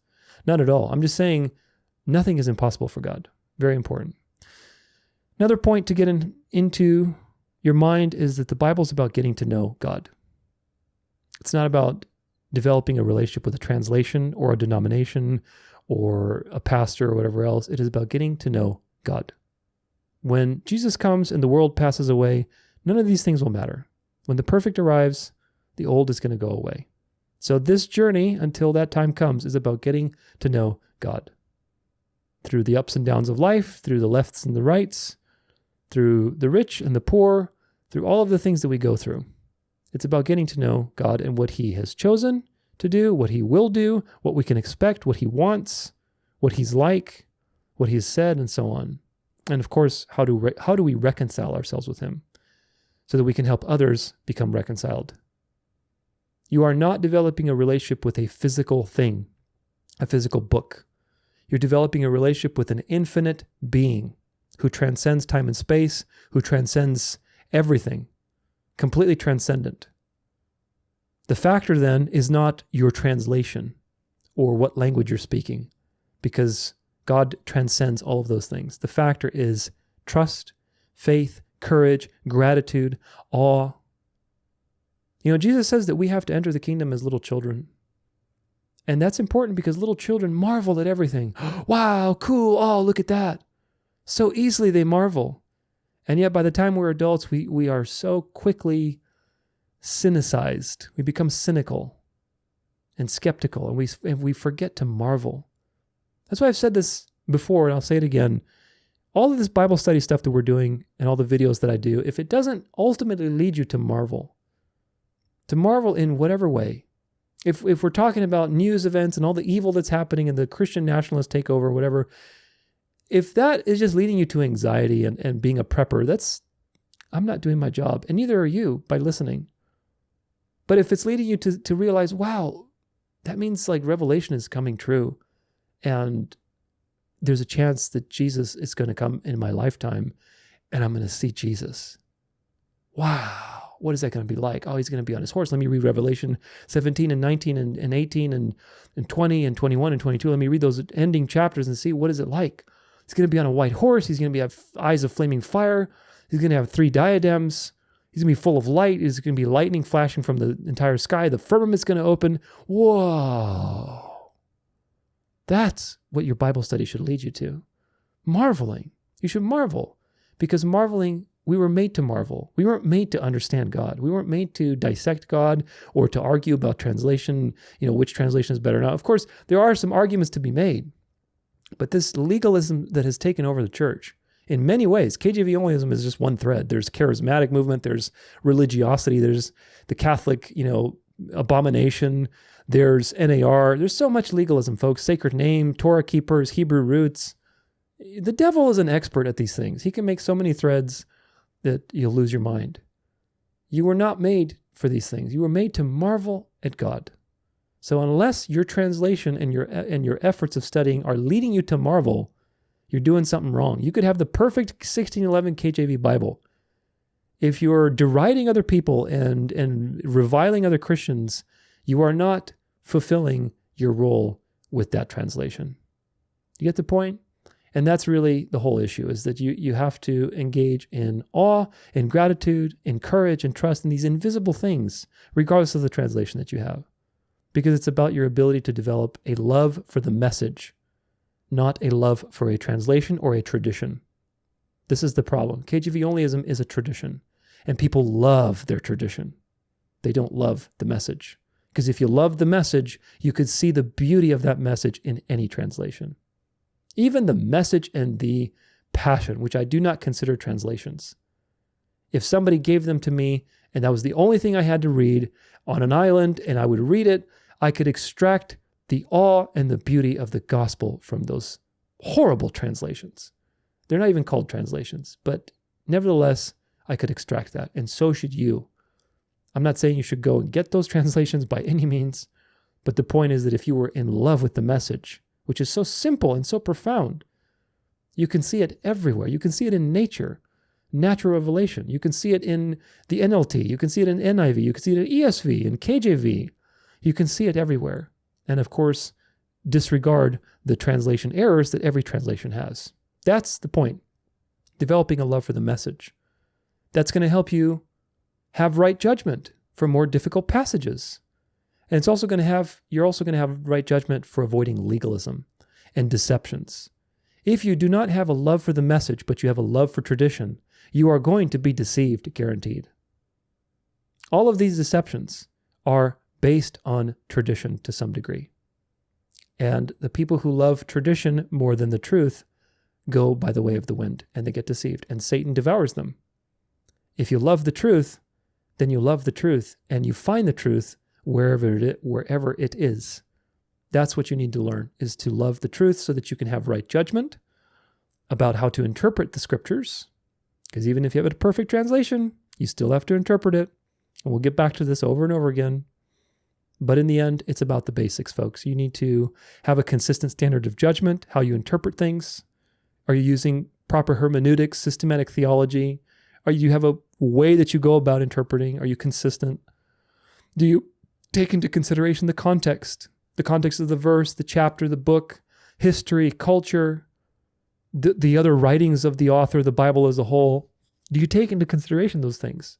Or are you just cherry picking like most people do?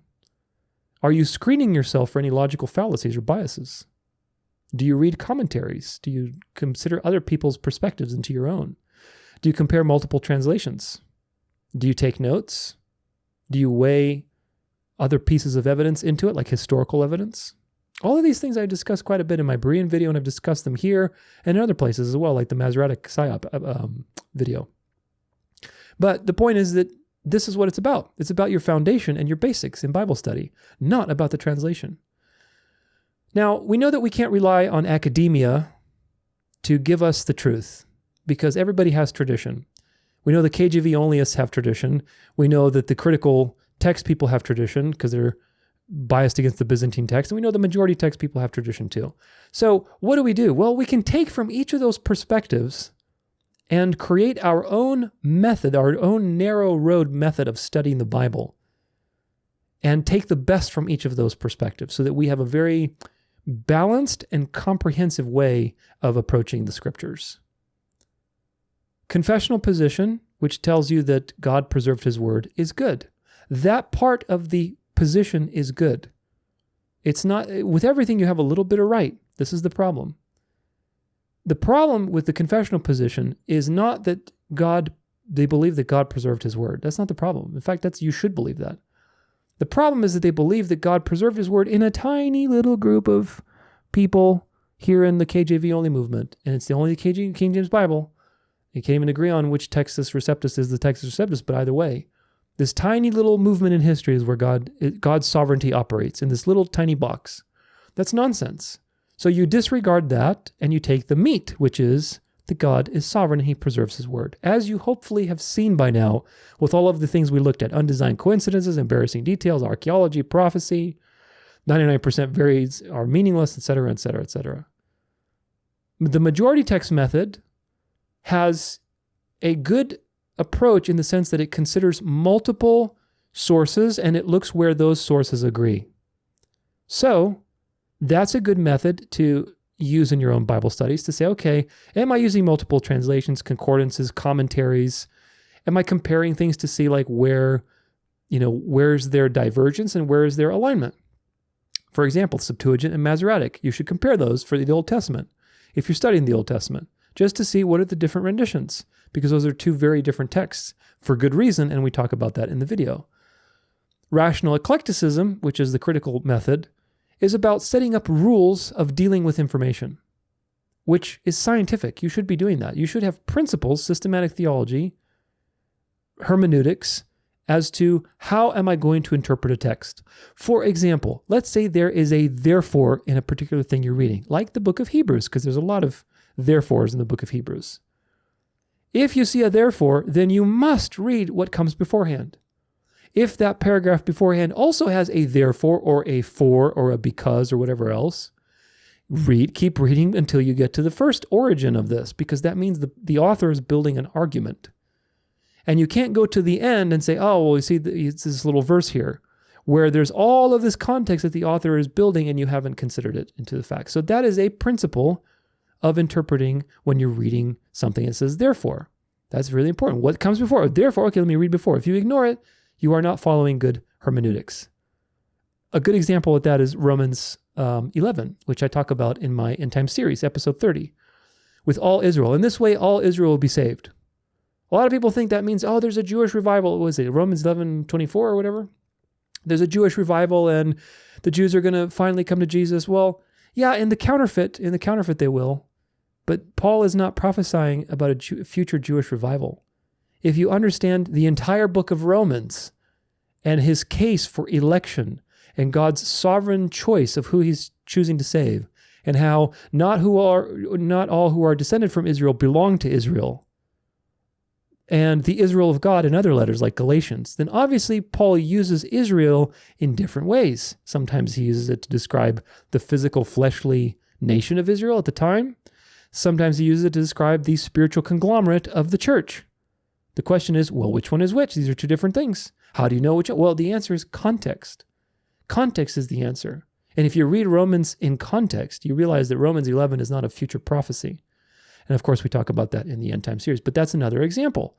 You have to read somebody's argument so you understand, how do I interpret this word here where it says all Israel will be saved?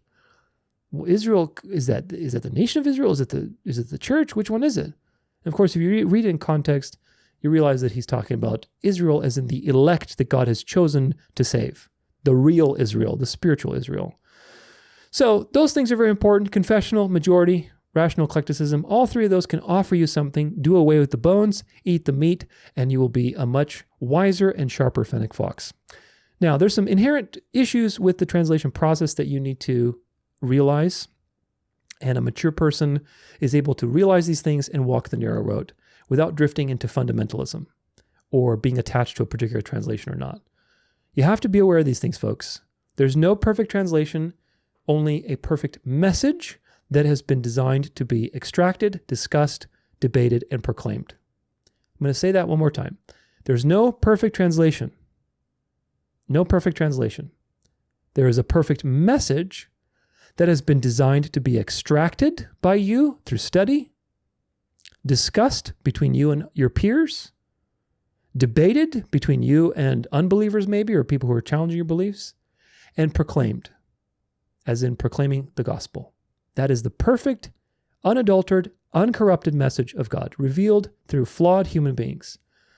There is a dance between these two things, and unless you see that dance, you are going to drift into legalism if you allow the devil to combine those two things in your mind.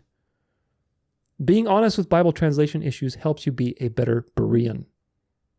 Means you can get invested into the journey of learning about God's word, not attached to the outcome.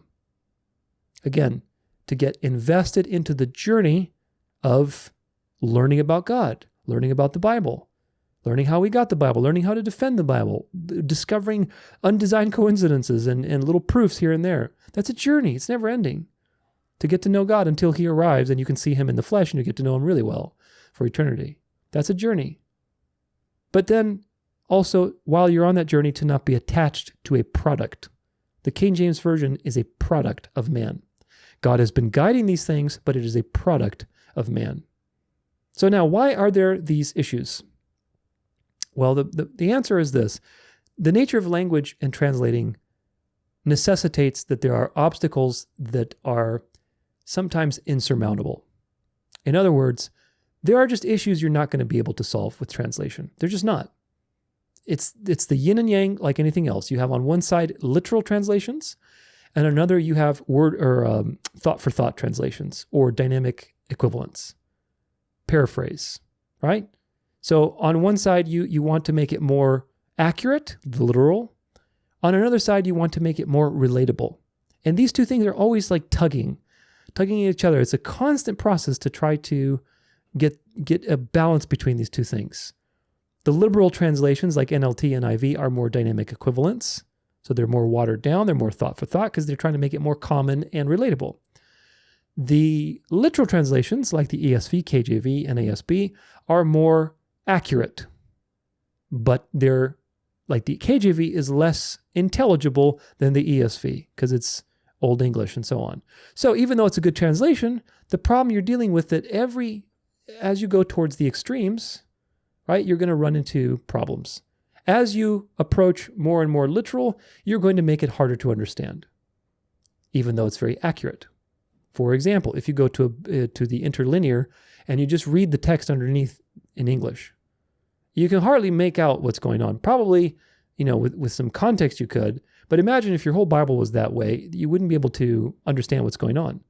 It'd be very difficult to read through the translation that you have, but that would be a purely accurate text. Okay, word for word, literally word for word. But that's impossible to understand and it's not sustainable. On the other side, if it's too paraphrased, you lose the essence of the meaning. You lose the heaviness of the weights of the words and the claims. When it becomes too down to earth and too common and too people pleasing, you lose the punch of the message. And of course, again, God preserves his word, God preserves his message, and we should not discount God's ability to use anything he pleases to convict someone's heart. However, from our perspective, this is the duality that you're dealing with. Here's some other translation issues that everybody must acknowledge. The Bible, as a message, has many idioms in it. Idioms are expressions, and you can't exactly translate them very well. For example, in Matthew 1:18, it says, "Now the birth of Jesus Christ took place in this way. When his mother Mary had been betrothed to Joseph, before they came together, she was found to be with child from the Holy Spirit." In the KJV, it says she was found with child. Found to be with child or found with child. Well, in the Greek, this is actually an idiom. It's an idiom for having it in the belly. Having it in the belly. That is an idiom. It's an expression. Like, oh, hey, she's preggo. That's an expression we have in modern English. Or I got a bun in the oven. Would be the equivalent that is written here. Well, of course, you can't translate that from one language to another because that is an expression in that particular language. And you have many such types of situations where dynamic equivalence is necessary. There's no word-for-word translation. If they were to put having it in the belly from the Holy Spirit, it would not make much sense. I mean, probably with context, again, you could infer what's going on, but it wouldn't be a good translation choice. So you have to do dynamic equivalence, meaning paraphrase, to find an equivalent expression. Now, you also have other idioms that if you translated them literally, or I should say, even though you're being faithful to the translation and you're translating it literally, even though you're doing that, something gets lost in translation, regardless. For example, the sign of Jonah, 3 days and 3 nights, the Son of Man will be in the earth. Okay. Well, a lot of people think that means literally 72 hours. And in my Sabbath series number 6 episode, we talk about how these things are idiomatic expressions because first, people counted inclusively back in Jesus' time, meaning they counted the day of the event as the first day. So there's no conflict between other gospels where it says 3 days and 3 nights and another gospel where it says on the third day, the Son of Man will rise again. Okay, 3 days and 3 nights and on the third day in our way of reckoning time are contradictory statements. That doesn't make sense. One of them saying 72 hours, 3 days and 3 nights. The other one is saying on the third day, meaning after 48 hours, so at some point in time. These two are contradictory things for us because it's been 2,000 years and we count time differently. For Jesus' day, it was not a contradiction because these things are lost in translation. Even though the translators were faithful to the text, and that's what it says, you still can't discern that unless you take into fact historical context, cultural context, all these things that, again, when you have an opportunity, when you have a contradiction in Scripture, it's an opportunity for you to either go by the weight of the wind and apostatize and lose credibility in God's word, God's sovereignty, God's character, forbidden fruit, or to go and get deeper in your relationship with God and say, this seems like a contradiction. Because one seems to say 72 hours, the other one says like 48 hours, something over 48 hours on the third day. At some point in time, between 48 and 72 hours. That doesn't make sense. But we know that God can't contradict himself. So you make the right choice. You have faith, right? Tree of knowledge versus tree of life. Which one? The reason we're in this mess is because we doubted God's character, God's sovereignty, and God's word. So the scriptures is a chance for us as we're reading to not repeat that error. Okay? When you see these things that seem to be contradictions, you know that God doesn't contradict himself. So in having faith, right? The confessional position, God has preserved his word. He's completely perfect. In having faith, you pass the test, and therefore you have an opportunity to now go and explore something much deeper, which is that people counted very differently back then.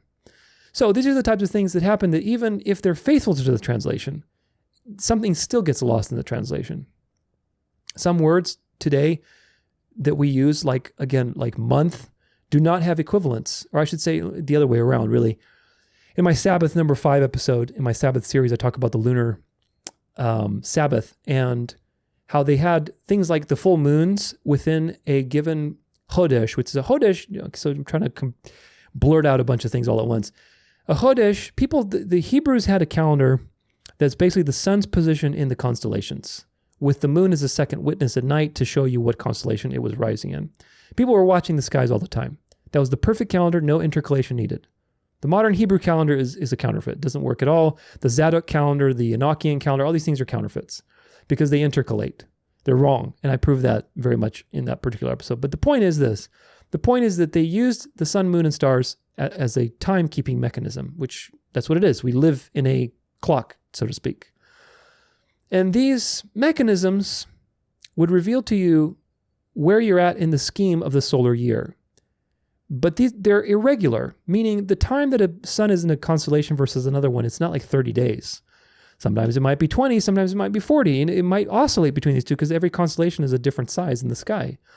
So you had the full moon as a witness too, which was basically whenever there's a full moon in a particular constellation, there was a word for that called a yerach. Maybe I'm pronouncing it wrong, but it's yerach, Y-E-R-A-C-H in the English written, yerach. That is a very unique word, kind of like how we have the Farmer's Almanac today, and how we have the wolf moon, the harvest moon, all these moons that are in various times of the year.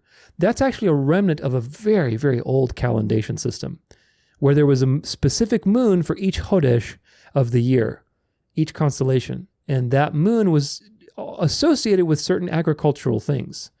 Like the harvest moon is when your fall harvest happens. So these things are all on a particular clock. Very interesting conversation. I encourage you to check it out. But the point is that these are lost in translation. In your Old Testament, you're going to see Chodesh translated to month. But that's not true. A month is a pagan invention based loosely off the moon and its lunation cycles of 29.5 days, whereas Chodesh is something completely different. It's a completely different concept. And as a result, things are lost in translation. Every translation has that. The KJV has those translation errors, ESV, whatever. It doesn't matter what Septuagint has those translations, because even the Septuagint, when the Jews wrote the Septuagint, but you got to remember, Chodesh is like, we're talking 1000 BC. Exodus 1500 BC to 900 BC. Or probably even, I would say maybe till Babylon, because that's when the Jews really started getting the pagan system. So let's say about 1,000 years, 1500 BC to about 600 BC was the Chodesh, was the system that I just described to you. Then you had all these pagan empires, and by the time the Septuagint was written in the 200s BC with all the 72 Jewish scribes, they were Hellenized. They were going by the timekeeping of the Greeks, which was based on the moon. So when they came to that word Chodesh, well, what's an equivalent word in Greek? Well, I guess we'll use month. That makes sense. That's an approximation, but it's not the same thing. It's not the same thing, which is a very important point, and we talk about that in there. So these things are unavoidable. They're unavoidable in part of translation because things change. There's also the problem of multiple languages. The original scriptures were Hebrew, some in Aramaic, then they got translated to Greek, because the Septuagint was Greek, and then of course the New Testament was in Greek, although you had some in Aramaic as well. But either way, English is like the third in line, from Hebrew to Greek to English. So you are going to have things that are lost in translation. It's unavoidable. And one example we'll look at later is the genealogy of Jesus in the book of Matthew. It's not an error. It's an error. It's not an error in the Bible, let me put it that way. Because the Bible reports to you what the truth is. It's the translations that created an error. And you'll see it for yourself, which is, again, the distinction that there is the Bible, which is the message of God. It's preserved. And there is the translation, which is the extraction of that message and through a human lens expressed into a written form. That is the part that is shifty, and you have to use good study skills to navigate that area. English also changes very rapidly, more so probably than any other language. Over the last, couple, like 300-400 years, 300 plus words don't mean what they used to mean, or they don't exist anymore, which is a phenomenal rate of change. Of course, today we're adding all sorts of expressions and idioms that didn't exist, even 20, 30 years ago. Of course, there's also financial incentive to print out more, Bibles and things like that, like the Trump Bible. But the point is this: English is a rapidly changing language. English is the world's business language. Obviously, God decreed that. And there are certain things that are just lost in translation because of the nature of languages and history over the last 1,500 years. Or more like 3,500 years. So what's the point? The point is that there's no perfect translation. There really isn't. And because there's no translation that is immune to these problems. The idea that English, which is the third language in the sequence, Hebrew, Aramaic, Greek, so on and so forth, that English is somehow verbally inspired and perfectly revealed to you by God is wrong. There's no such thing as verbal inspiration. We'll look at that a little bit later.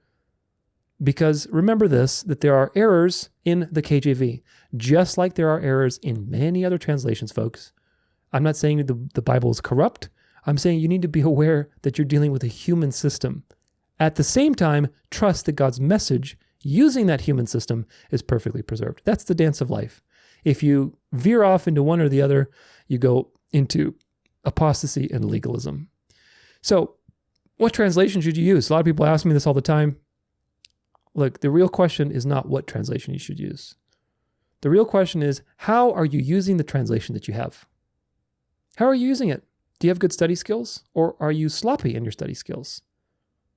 Literal translations, like word-for-word translations, are better because they're more accurate and they deliver the meaning better. KJV, ESV, and ASB are some of the main ones. If you don't know what it is, just ask or do some research, check what kind of translation it is. Is it a more thought for thought? Is it more word for word? Read it and compare it to another translation and see what you think. This is what you need to do. The more casual dynamic equivalence ones are NIV and NLT. Those are a little more, obviously a lot more paraphrase, especially if you read the NLT.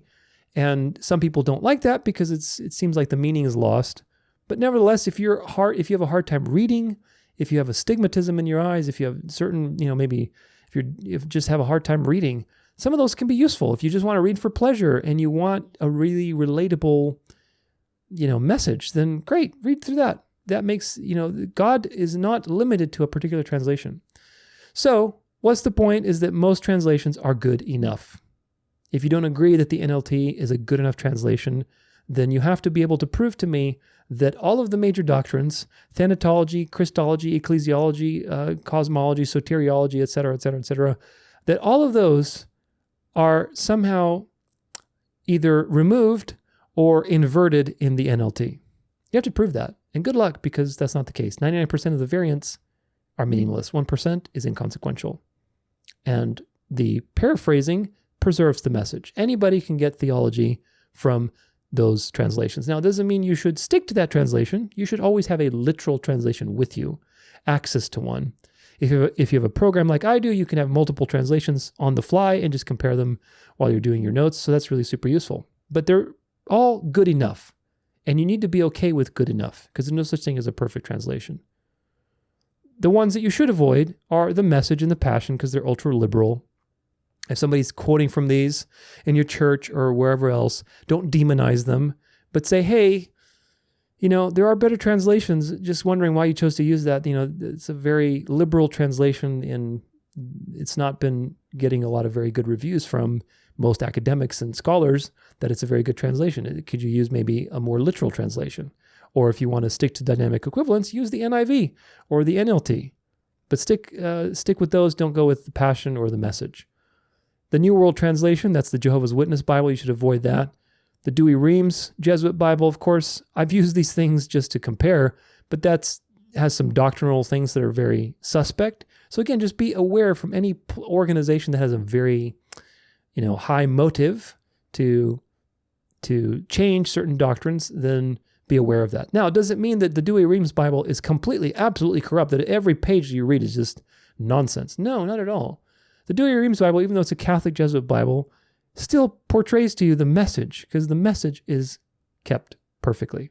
There are some things that you need to be aware of, like, for example, in Genesis, in Dewey-Reams, it says, she will crush thy head, which, of course, is an abomination to say such a thing by making Mary the Savior. But, if you have theological knowledge, you can spot that. The point is that what matters is your skills and your ability to be consistent and study. But either way, some other things to consider are, does your translation have a glossary? Does it have footnotes? Does it have cross-references or other resources, like maybe historical maps that are useful? What's your goal? Do you want to read for pleasure? Are you trying to study? What kind of study? Are you doing research? Are you doing cross-referencing between different translations? What's your goal? Do you have a difficult time reading, like I said earlier? Then in that case, then maybe a dynamic equivalence translation will be easier for you. So all of these things are things to consider and to what is important to you.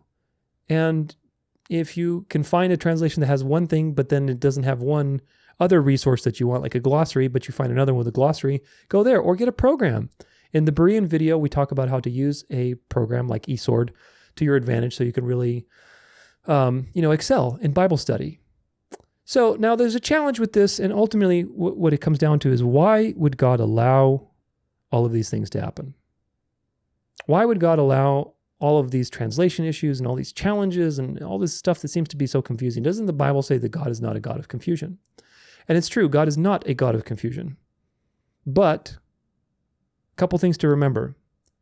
God's message is preserved perfectly, 100%, despite all of the evil Antichrist things that have happened throughout history.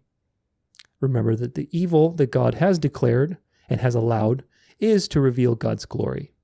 Everything that the devil does is ultimately so God can hit a home run and prove himself as the Savior, as the provider, as the Redeemer. With that in mind, we know that God works all things for the good, Romans 8:28-30.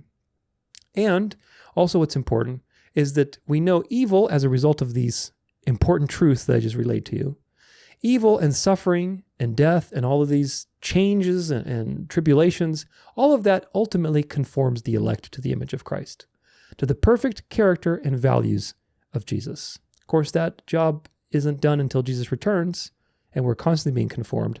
But these things, these challenges, are there to conform us and to conform your wisdom to the image of Christ. Of course, it also makes us rely on God and deepen our relationship.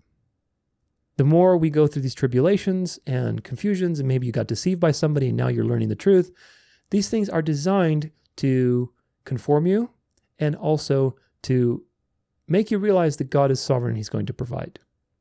Like I said earlier, I was very deceived when I first came to Jesus by some wolves in sheep's clothing. And that motivated me to study really hard, to watch all sorts of videos and doctrines and everything to really know my stuff, because I didn't want to ever be deceived again. I didn't want to deceive anybody else. And I'm sure you maybe feel the same way, that you were deceived by somebody, by a pastor, maybe intentionally or not, who knows? Everybody's deceived these days on something. So that's motivated you to dig into the Word. And that's because God has used that evil to strike a match in your heart so that you desire the truth. So God is sovereign and God uses evil for good, which is very, very important. Because God doesn't want you to be complacent. Again, he doesn't want you to be a little infant just sitting there, okay, spoon feed me, perfect translation.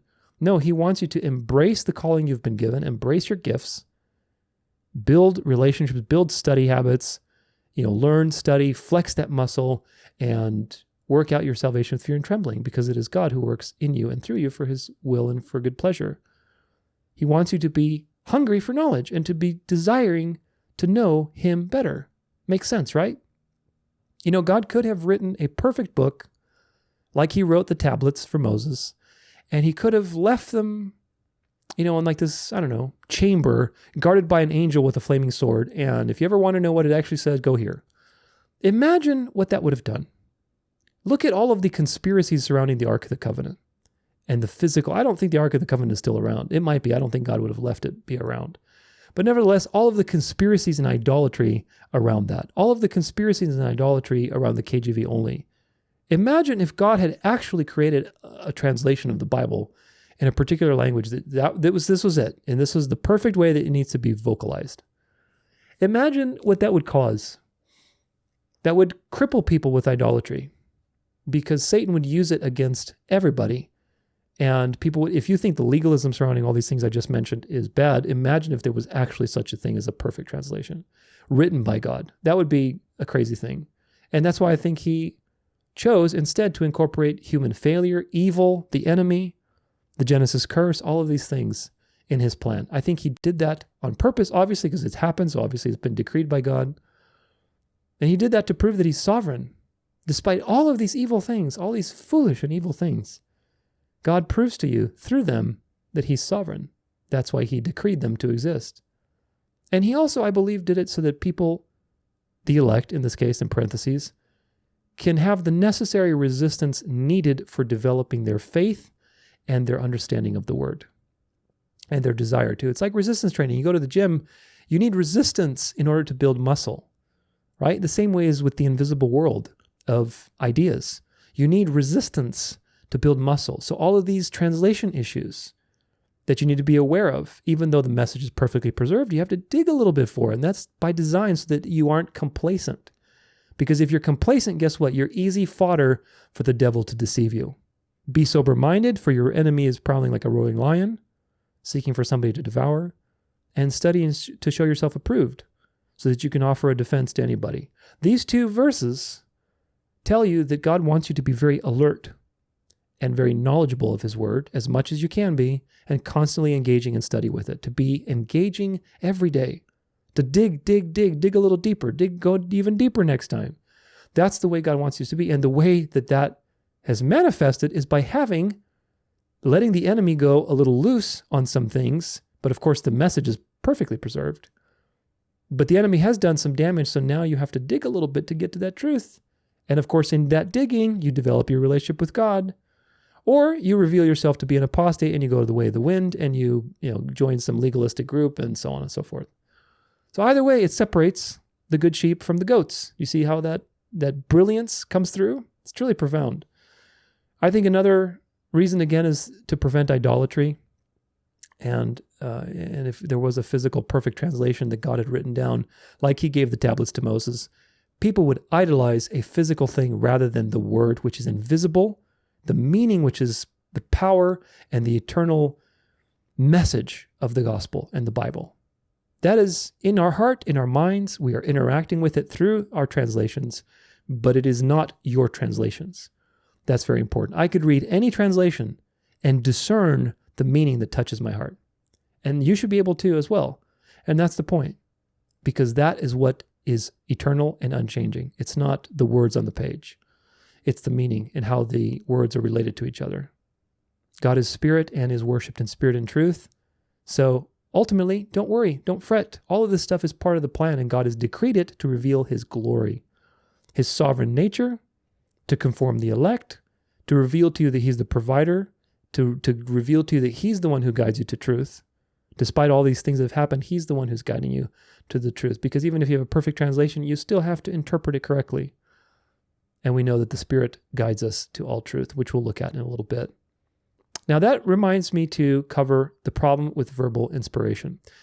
Verbal inspiration is this idea that basically the scriptures as they were written in the KJV book are written by God himself, basically. And like the way basically that Moses' tablets were written down, that would be verbal inspiration. The words themselves are chosen and picked by God, and therefore that's the perfect translation, and that's the only translation you should be using. Anything else is heretical and it's not scripture. And there's a lot of variance on that. Some people say you can't be saved if you listen from an NLT, or it's not even the scriptures if it's a different translation.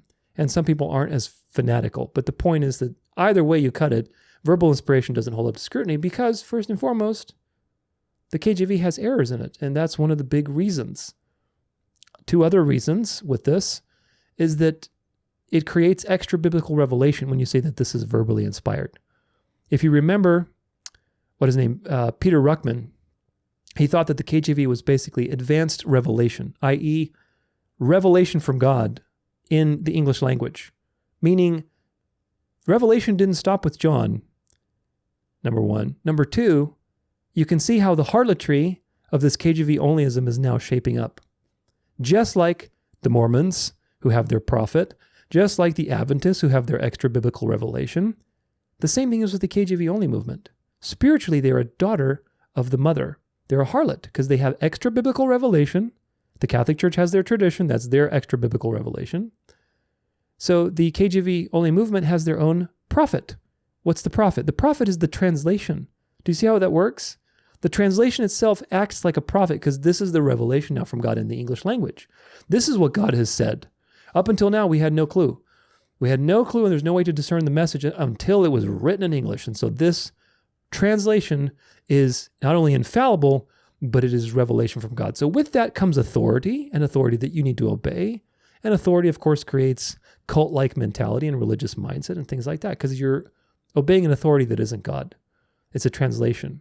And they're applying godhood to the translators who are basically infallible, which, of course, they did make mistakes like everybody else. There's mistakes, people. I'm going to keep hammering that in. There's mistakes in the KJV because they're humans. It's a brilliant translation. It's very good, but it has mistakes. It's not perfect. Okay, that means that God was guiding the process, but God did not inspire the process. Two very different things. KJV only just combine these two things, and of course they create an error as a result. You need to walk the narrow road. God guiding something and God inspiring, like the original authors, like Moses or Paul or whoever else, are two completely different things. Inspiration and guidance, two very different things for different time periods. So this is the thing, and of course, KJV onlyism is its own denomination with its own prophet.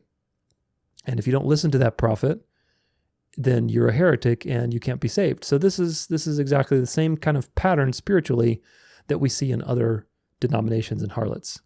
Of course, the last reason on this list of why verbal inspiration is a real problem is because the Bible doesn't tell you that it's about a translation. The Bible tells you that you being able to discern truth is about your relationship to God.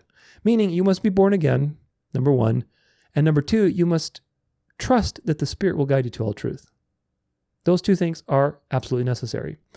Matthew 10:19. When they deliver you over, do not be anxious how you are to speak or what you are to say.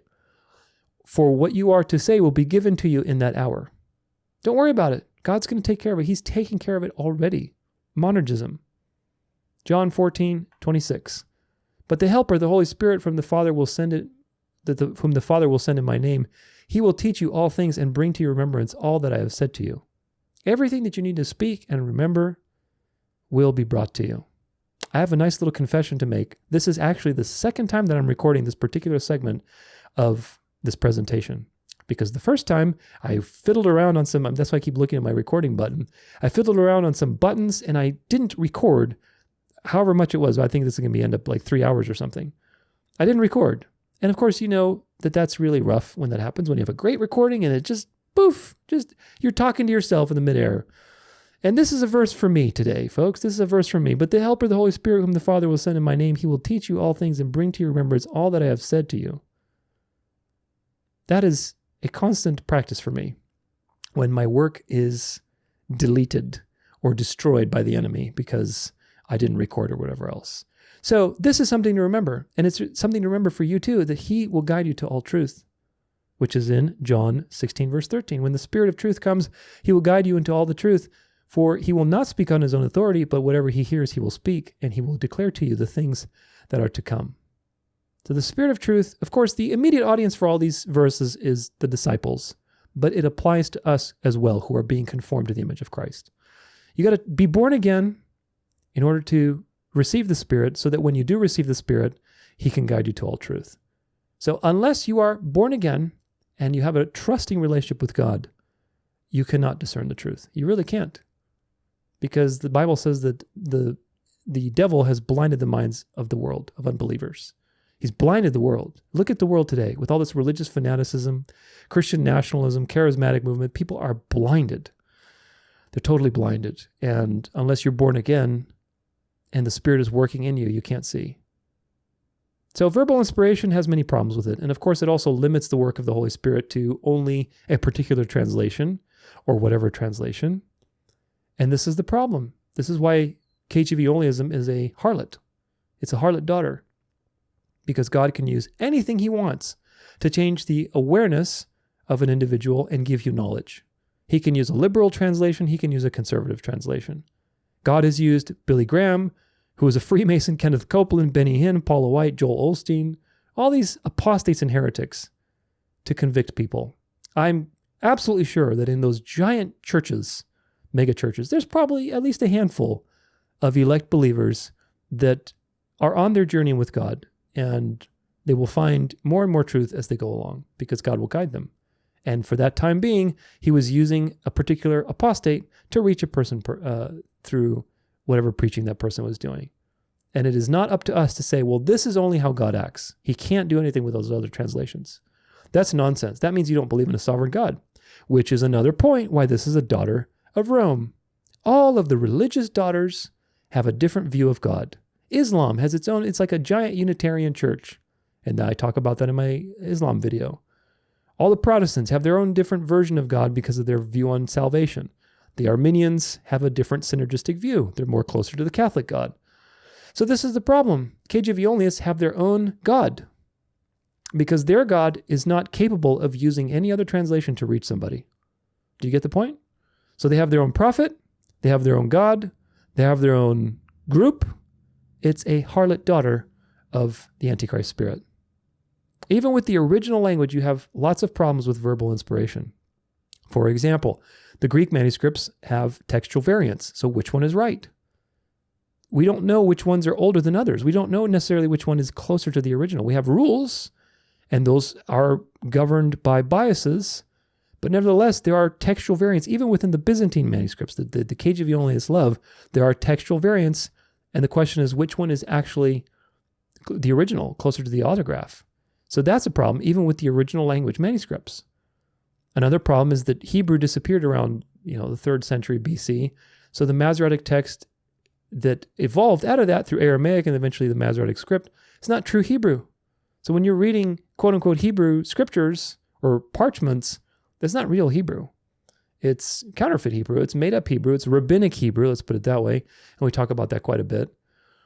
There's also, lots of copies and variations and errors. So that proves that all of these manuscripts are not inspired.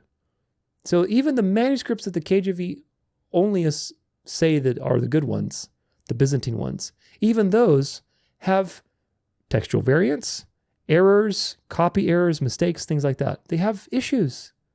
Of course, you can discern the truth by using textual criticism, majority text, all those things that people have used to create a particular translation. But even the original language texts have issues in them. The meaning of the words that God inspired Paul to write or Moses to write is breathed out by God. That meaning has been perfectly preserved through time. The words that God inspired Paul to write down have been relatively intact, but not completely intact. And it doesn't matter because it is the representation, the meaning, and of course, God is guiding that process in every person that is a believer. Verbal inspiration is very much close to other Antichrist things like Talmudic Judaism or Islam with their obsession with their holy book. The Jews love their alphabet, their magical alphabet that they use to cast spells and sigils and to do all these, occult things with their crowns. They have all these rabbinic traditions that supposedly Moses saw God putting crowns on the Hebrew letters, Masoretic alphabet in 1500 BC, which of course is absolute nonsense. And supposedly he passed that down, and there's this elite understanding of the crowns, and it's all this esoteric nonsense. Again, these things are nonsense, folks, but this is what happens when you don't have the gospel of grace. People are obsessed with these little quirky things that you got to do and you got to know, otherwise you won't make it. And this is no different in Judaism, in Islam, and other pagan religions. They're obsessed with these types of literalistic, fleshly names, numbers, pronunciations, vocalizations, and so on. God is spirit, John 4:24, and he must be worshipped in spirit and in truth. God's word is eternal in the sense of the meaning of the words. Languages change, they die out, there's rebellions, there's empires that come and go. Hebrew came and went, Koine Greek has changed. Printed words can get destroyed, Bibles are burned, persecutions, blah, blah, blah. In all of that thousands of years of history, that eternal message has never changed, which is profound. It is totally and utterly profound. And hopefully, if you put some of those things to heart, which we talked about today, as to why the Bible is true, you realize how utterly profound that is. How you don't need to worry about a particular translation, but rather how you use your particular translation. Important distinction that I want to make. The KJV is not the Bible. We say the Bible colloquially, like, oh, I got to get my Bible on the shelf or whatever else. Yeah, that's okay, but just be mindful that the Bible is the message. Okay, there's only one Bible. There are many translations of the Bible. Do not let KJV Onlyists conflate these two things. There is the message, and there is the physical expression of that message throughout time, through flawed and imperfect means.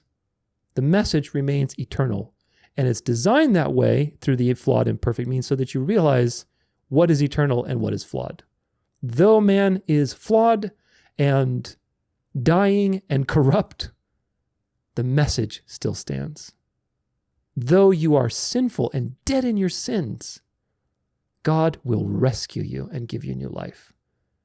What does the New Covenant say in the Old Testament? Jeremiah 31, Ezekiel 36 or 38. I will put my spirit within you. I'll make you obey. I am the sovereign God of the universe. I will make you obey my statutes and my laws. You will love obeying my laws. That's going to be the power of God. That is the power of God, that I will do it. I will make you obey. And in our world today, that is so offensive. That is so offensive. And it shouldn't be, because that is the beauty of the gospel. That is the foundation of the good news, is that God will do it, and he has done it, and he will make you obey. That even though there is this sinful flesh that is always rebelling, that God's eternal purpose and truth still stands. This is the dance of life that is portrayed to you in the translation issues, and that God decreed for the very purpose of revealing his eternal nature as being backdropped by all of these corrupt things so that you could see what is eternal and what is flawed. Man's translations and man's works and man's products are flawed, but God is eternal. God's revelation is in your heart and your mind. The translation is in your hands. Do not mix the two. The thing in your hands is not God's revelation. It is a representation of God's revelation. Do you understand? That distinction is very important to make. Even though we unite those two things colloquially and casually, it's very important when you're studying this and these types of topics and discussing them that you make that distinction. Otherwise, you'd be easily deceived by KJV Onlyism. The revelations that God made are perfect. The translations are not. They have many problems, and it's okay, because again, most of those problems are inconsequential. In fact, all of them are inconsequential. They really aren't. They really are, I should say, not aren't. KJV Onlyists are applying all of these things like infallibility and godhood to their translation, when in fact, it is the Word, as in Jesus, that you have a relationship with, and the Spirit that guides you to all truth, not a particular translation. Your Bible is not Jesus Christ. Jesus Christ is in heaven ruling, and he's going to return on a white horse. Your Bible is a representation of what Jesus Christ has said throughout history. Do not get the two confused. Otherwise, you run into idolatry issues. So, information also is not limited by words. Another thing to keep in mind is that the meaning of something is living and true, and it's meant to be experienced. It's not limited by the way that something is worded. Okay? For example, if we go to Proverbs 15, verse 3, and we look at a couple translations. The eyes of the Lord are in every place, keeping watch on the evil and the good. Okay? How about KJV? The eyes of the Lord are in every place, beholding the evil and the good. Okay? What about Brenton's Septuagint? The eyes of the Lord behold both the evil and the good in every place. Okay? Dewey Reams, Jesuit Bible. Let's throw it in there. Why not? The eyes of the Lord in every place behold the good and the evil. Now, we've looked at how many? Oh, Young's Literal Translation. Let's do that one. In every place are the eyes of Jehovah watching the evil and the good. Now, these are 5 different renditions of the same proverb. Does it matter how this was rendered? No, it doesn't. Does it mean that the KJV version is the inspired version the way that God wants you to know it, and that these other ones are heretical, or does it not matter? Of course, the answer is no, it doesn't matter.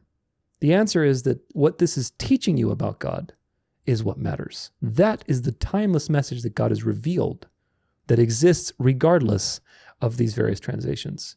And that timeless truth is that God is omniscient.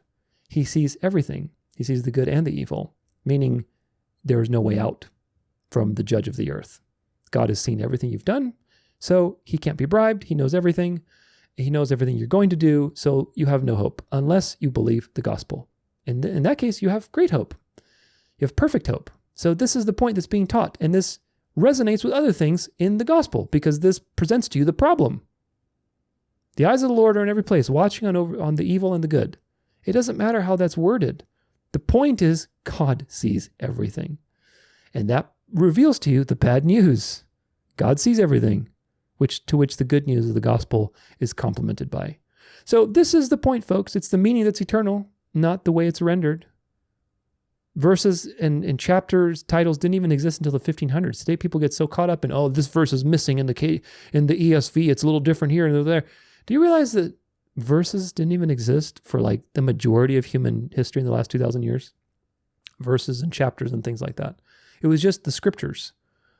And of course, these things are developments. And now we have the luxury of having Bibles and clicking on verse numbers and going immediately.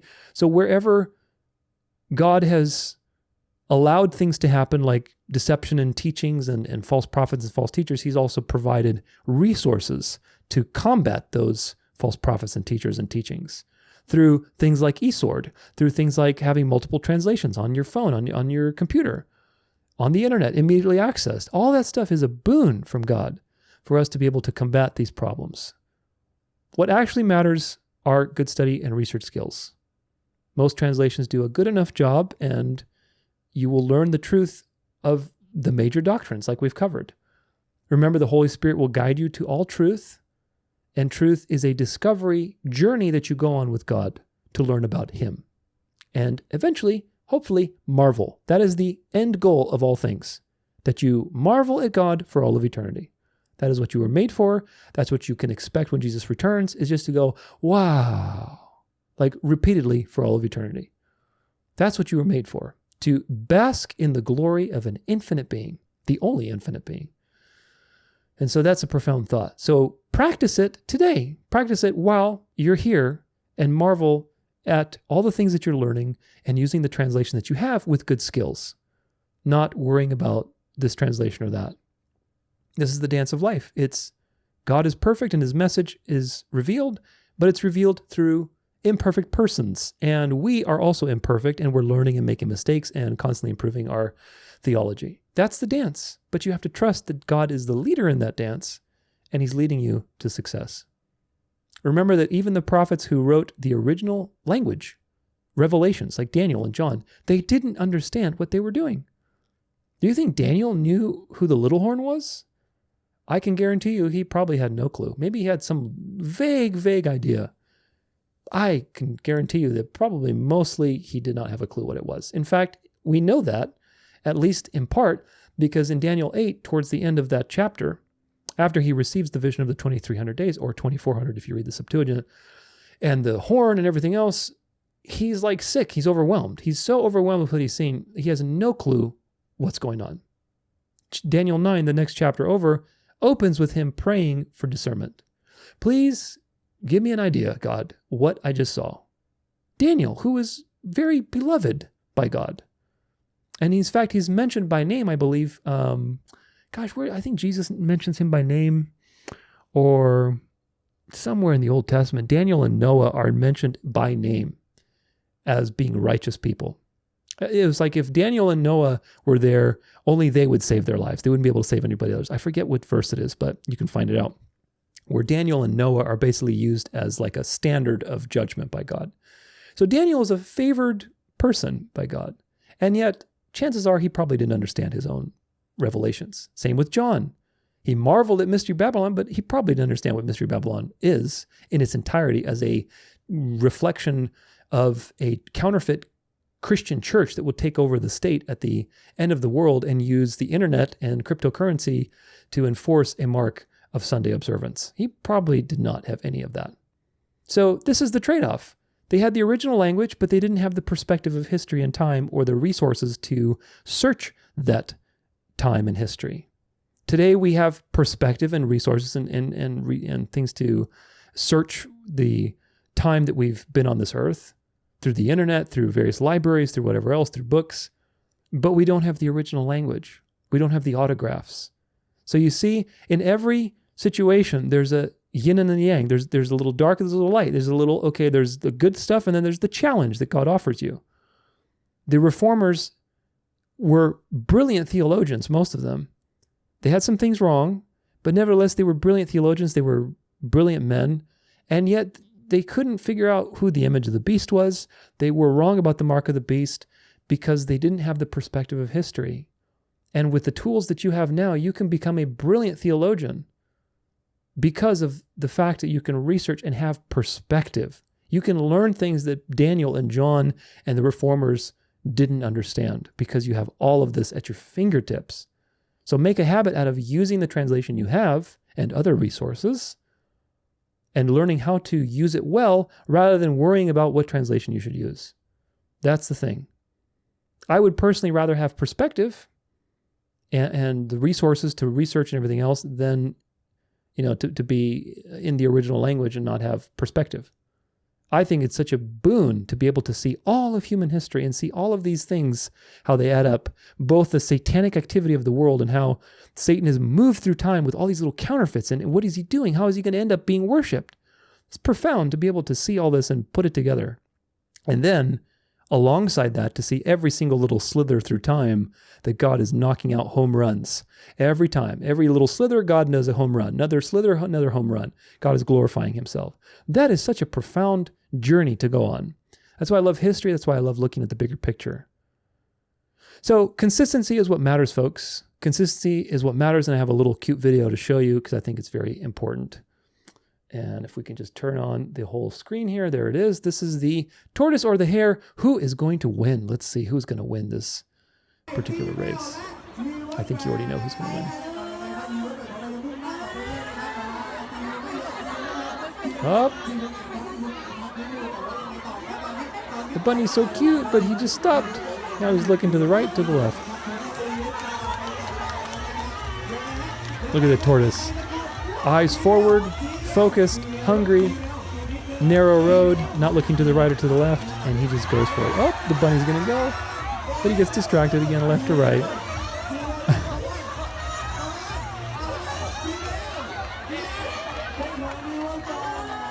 Aww. They're both cute. They're both super cute. I don't know if that was a tortoise or a turtle. I forget the difference between them, but this is it, folks. The tortoise beat the hare, and you have empirical evidence now that this is the case. The bunny was super quick, but he stopped. He was going on the narrow road, but then up to the left, up to the right, go a little bit, a little more distraction to the left or to the right, little charismatic movement, little legalism, little Unitarianism, little whatever. There's millions of flavors to distract you from the left or to the right. But the tortoise, what did it do? It was slow, but it was consistent. Every single step it took, boom, boom, one step forward, one step forward, one step forward, and it was dead locked forward. And it won. This is why consistency is king.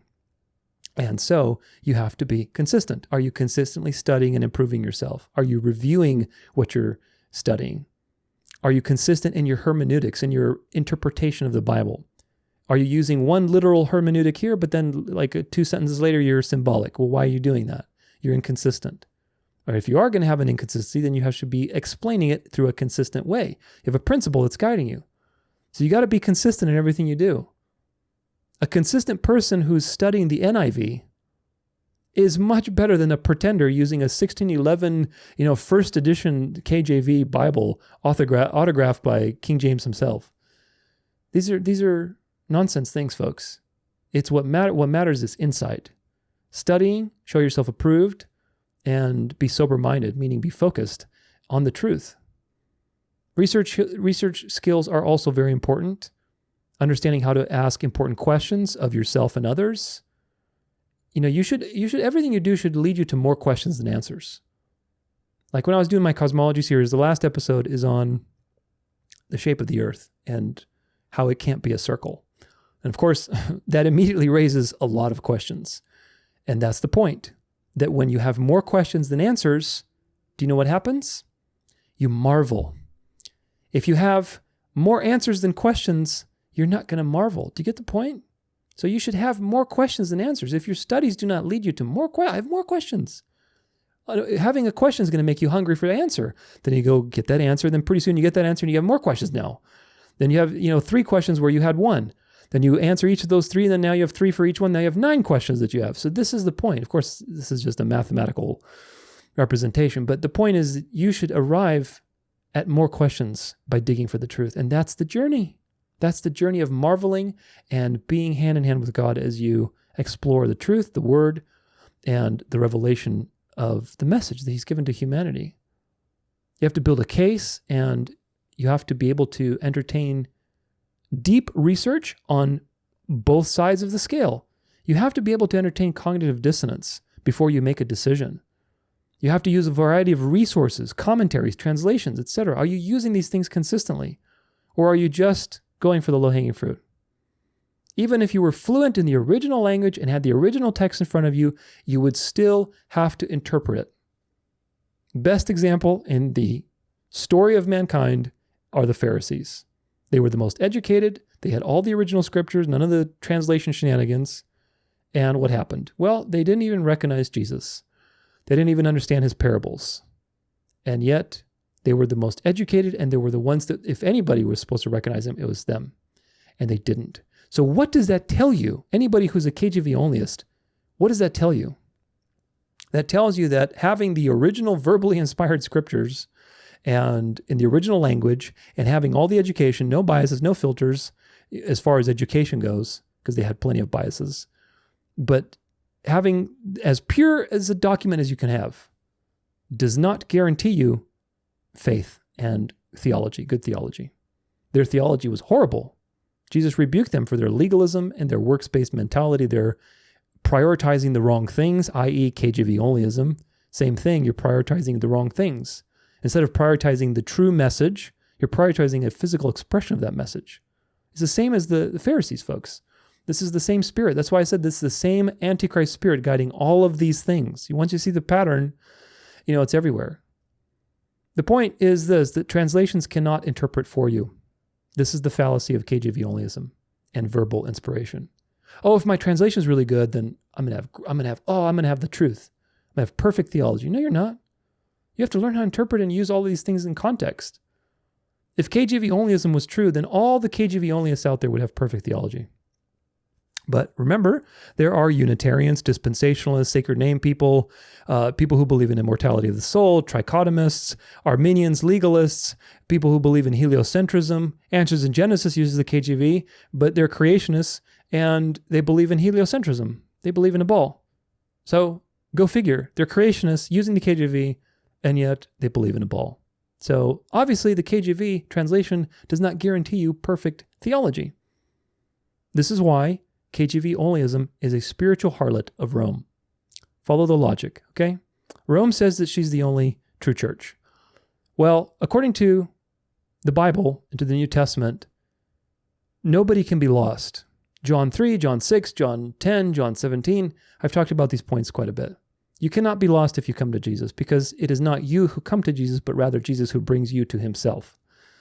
Okay, so you can't be lost. Therefore, the true church cannot suffer apostasy, because Christ is obligated to resurrect those people whom the Father draws to him. That is the interrelational agreement of the Trinity, of the triune being. So, there is no such thing as apostasy in the true church of God, in the elect of God. Therefore, anybody claiming to be the true church has to prove beyond a shadow of a doubt that there's no apostasy in their ranks. Yet, the Catholic Church, the Orthodox Church, all these Protestant denominations, they've had hundreds and hundreds and hundreds of thousands of apostates. And some of them are counterfeit Christians, man-centered preachers, counterfeit wolves in sheep's clothing. So this proves to you that the true church, like everything else, is unseen. It's not something you can say, oh, there's the visible church. The visible church is the counterfeit. The visible church is full of true believers and counterfeit believers. The true church is invisible and is full of only true believers that God has reserved for himself to save. You don't know who that is. I don't know who that is. That's why I do what I do. But nevertheless, that's the true church. So if the true church can't suffer apostasy, therefore, in the same vein, KJV Onlyism should prove beyond a shadow of a doubt that nobody who's using the KJV has been apostate and run into wrong doctrine, which of course is not true. Of course it's not true, because if it were true, then everybody would have perfect doctrine, but that's not the case. Proves to you that the KJV is not the true translation, because there are many, many apostates and people with bad theology that use the KJV only. So it means that this is not about the translation that you use, but rather, yet again, how you use your translation. And that how is a function of two things: whether you're born again and how the Spirit interacts with you in his divine time and in order to bring you to the truth. Being born again provides you access to the Spirit being sent to you and guiding you to the truth, as the scriptures say. So be less obsessed with the translations you use and more concerned with having multiple points of evidence for a given conclusion. Think scientifically. There's practically no difference between the ESV, KJV, NASB, YLT. All these little translations are the same. Even the dynamic equivalence one, they're the same on the doctrinal points. If you want to prove to me that the NLT, which again, I don't recommend, I really don't. I don't recommend the NLT. But if you want to prove to me that it's a heretical translation, which I would never say that it's a heretical it's a poor translation, but nevertheless, you have to prove that the NLT teaches something different about Christology, teaches something different about cosmology, teaches something different about, life after death, et cetera, et cetera, et cetera. And good luck, because you're not going to be able to find that, because that translation, even though it's a dynamic equivalence and it's a little more watered down, the message is still preserved. Those main doctrinal points are preserved. So this is the thing. There's a lot of people who use the KJV and are actually quite ignorant of important doctrines. So that tells you everything. Again, why do all the crazy groups, the Torah keepers, Sacred Name, blah, blah, blah, Hebrew Roots, Black Israelites, snake charming churches, crazy dispensationalists, people like Peter Ruckman, why do they gravitate towards KJV only as a mindset? It's because the legalistic Pharisee spirit, the Antichrist spirit, the accusatory spirit that loves to find ways to accuse other people by making themselves look righteous, is guiding all of these activities. Even if the KJV was perfect, you would still have to interpret the words, folks, meaning that it is not about the translation, but rather how you use the translation. And what matters is the Holy Spirit guides you to all truth, like I said before. Now, does this mean you should rely on your own gut instincts, your own interpretations, or promptings, or whatever else people do these days? No, it means let the Bible interpret itself and be scientific and Berean when you interpret the Bible with all the things we're talking about today. It's not about, oh, God told me this or God told me that. This is what God says. It's about being scientific and purposeful in your studies. People, by the way, are so quick to appropriate God's movements to things that are happening in the world. Say, oh, God is doing this. God's doing a new thing over here. I'm going to tell you something. Be very, very conservative with saying, God has done this in my life, or God is doing this right now. Be conservative with it. I'm not saying you shouldn't look for God's signs of involvement in your life, but be extremely conservative. because you don't want to falsely testify against God, and you don't want to reveal yourself to be a fool. There's a lot of people say, oh, God told me this for you. God told me this, and God showed me this in the scriptures. Well, what if I can prove that you're wrong about what God showed you? Therefore, God did not show you that. I can guarantee you that. God showed me the Eucharist and the scriptures is real and we have to eat the body and blood of Jesus Christ. Well, no, because the Spirit doesn't contradict himself. So whatever you feel God showed you, it wasn't God who was showing it to you, which is an even scarier thought. But an example with this is like the Ten Commandments with verbal inspiration. Going back to that really quick. Like when Moses received the Ten Commandments on the tablets, God wrote them in a particular way. Paleo-Hebrew, however he wrote them, who knows? He wrote them in, that would be probably the most epic example of verbal inspiration. Okay, well, those tablets have been lost. Does that change anything? Does that mean God's moral character is now, we can't discern it? No, not at all. Because whether you read the Ten Commandments in Swahili, in Arabic, in Chinese, in English, in German, in Spanish, whatever, the Ten Commandments are the Ten Commandments. They are timeless expressions of something eternal. Those individual expressions in the physical world are limited by the Genesis curse, by physical things. What they represent, which is the actual ultimate reality behind the physical world, is eternal and timeless and will never go away. It is God's unchanging moral code and character, which is expressed to you in these different languages. So that's proof that it doesn't mean, what matters is not the actual writing, but rather the meaning that you extract from that writing. The job of a translation, of course, is to convey the original meaning as much as possible, so we're assuming that they're being honest. And the job of the reader is to study and learn to interpret, meaning to come in the middle and meet the translator in the middle. This is a dance of life, folks, and if you understand it, then you can be less legalistic about what you're doing, because both are required. Both must meet in the dance of life. One cannot do the job of the other. The reader cannot translate the text. It's not my job to translate the text. It's the translator's job to translate the text. However, the translation cannot make you believe the right things. When somebody's translating the text, they're doing their best they can. They're not responsible for what meaning you take from it.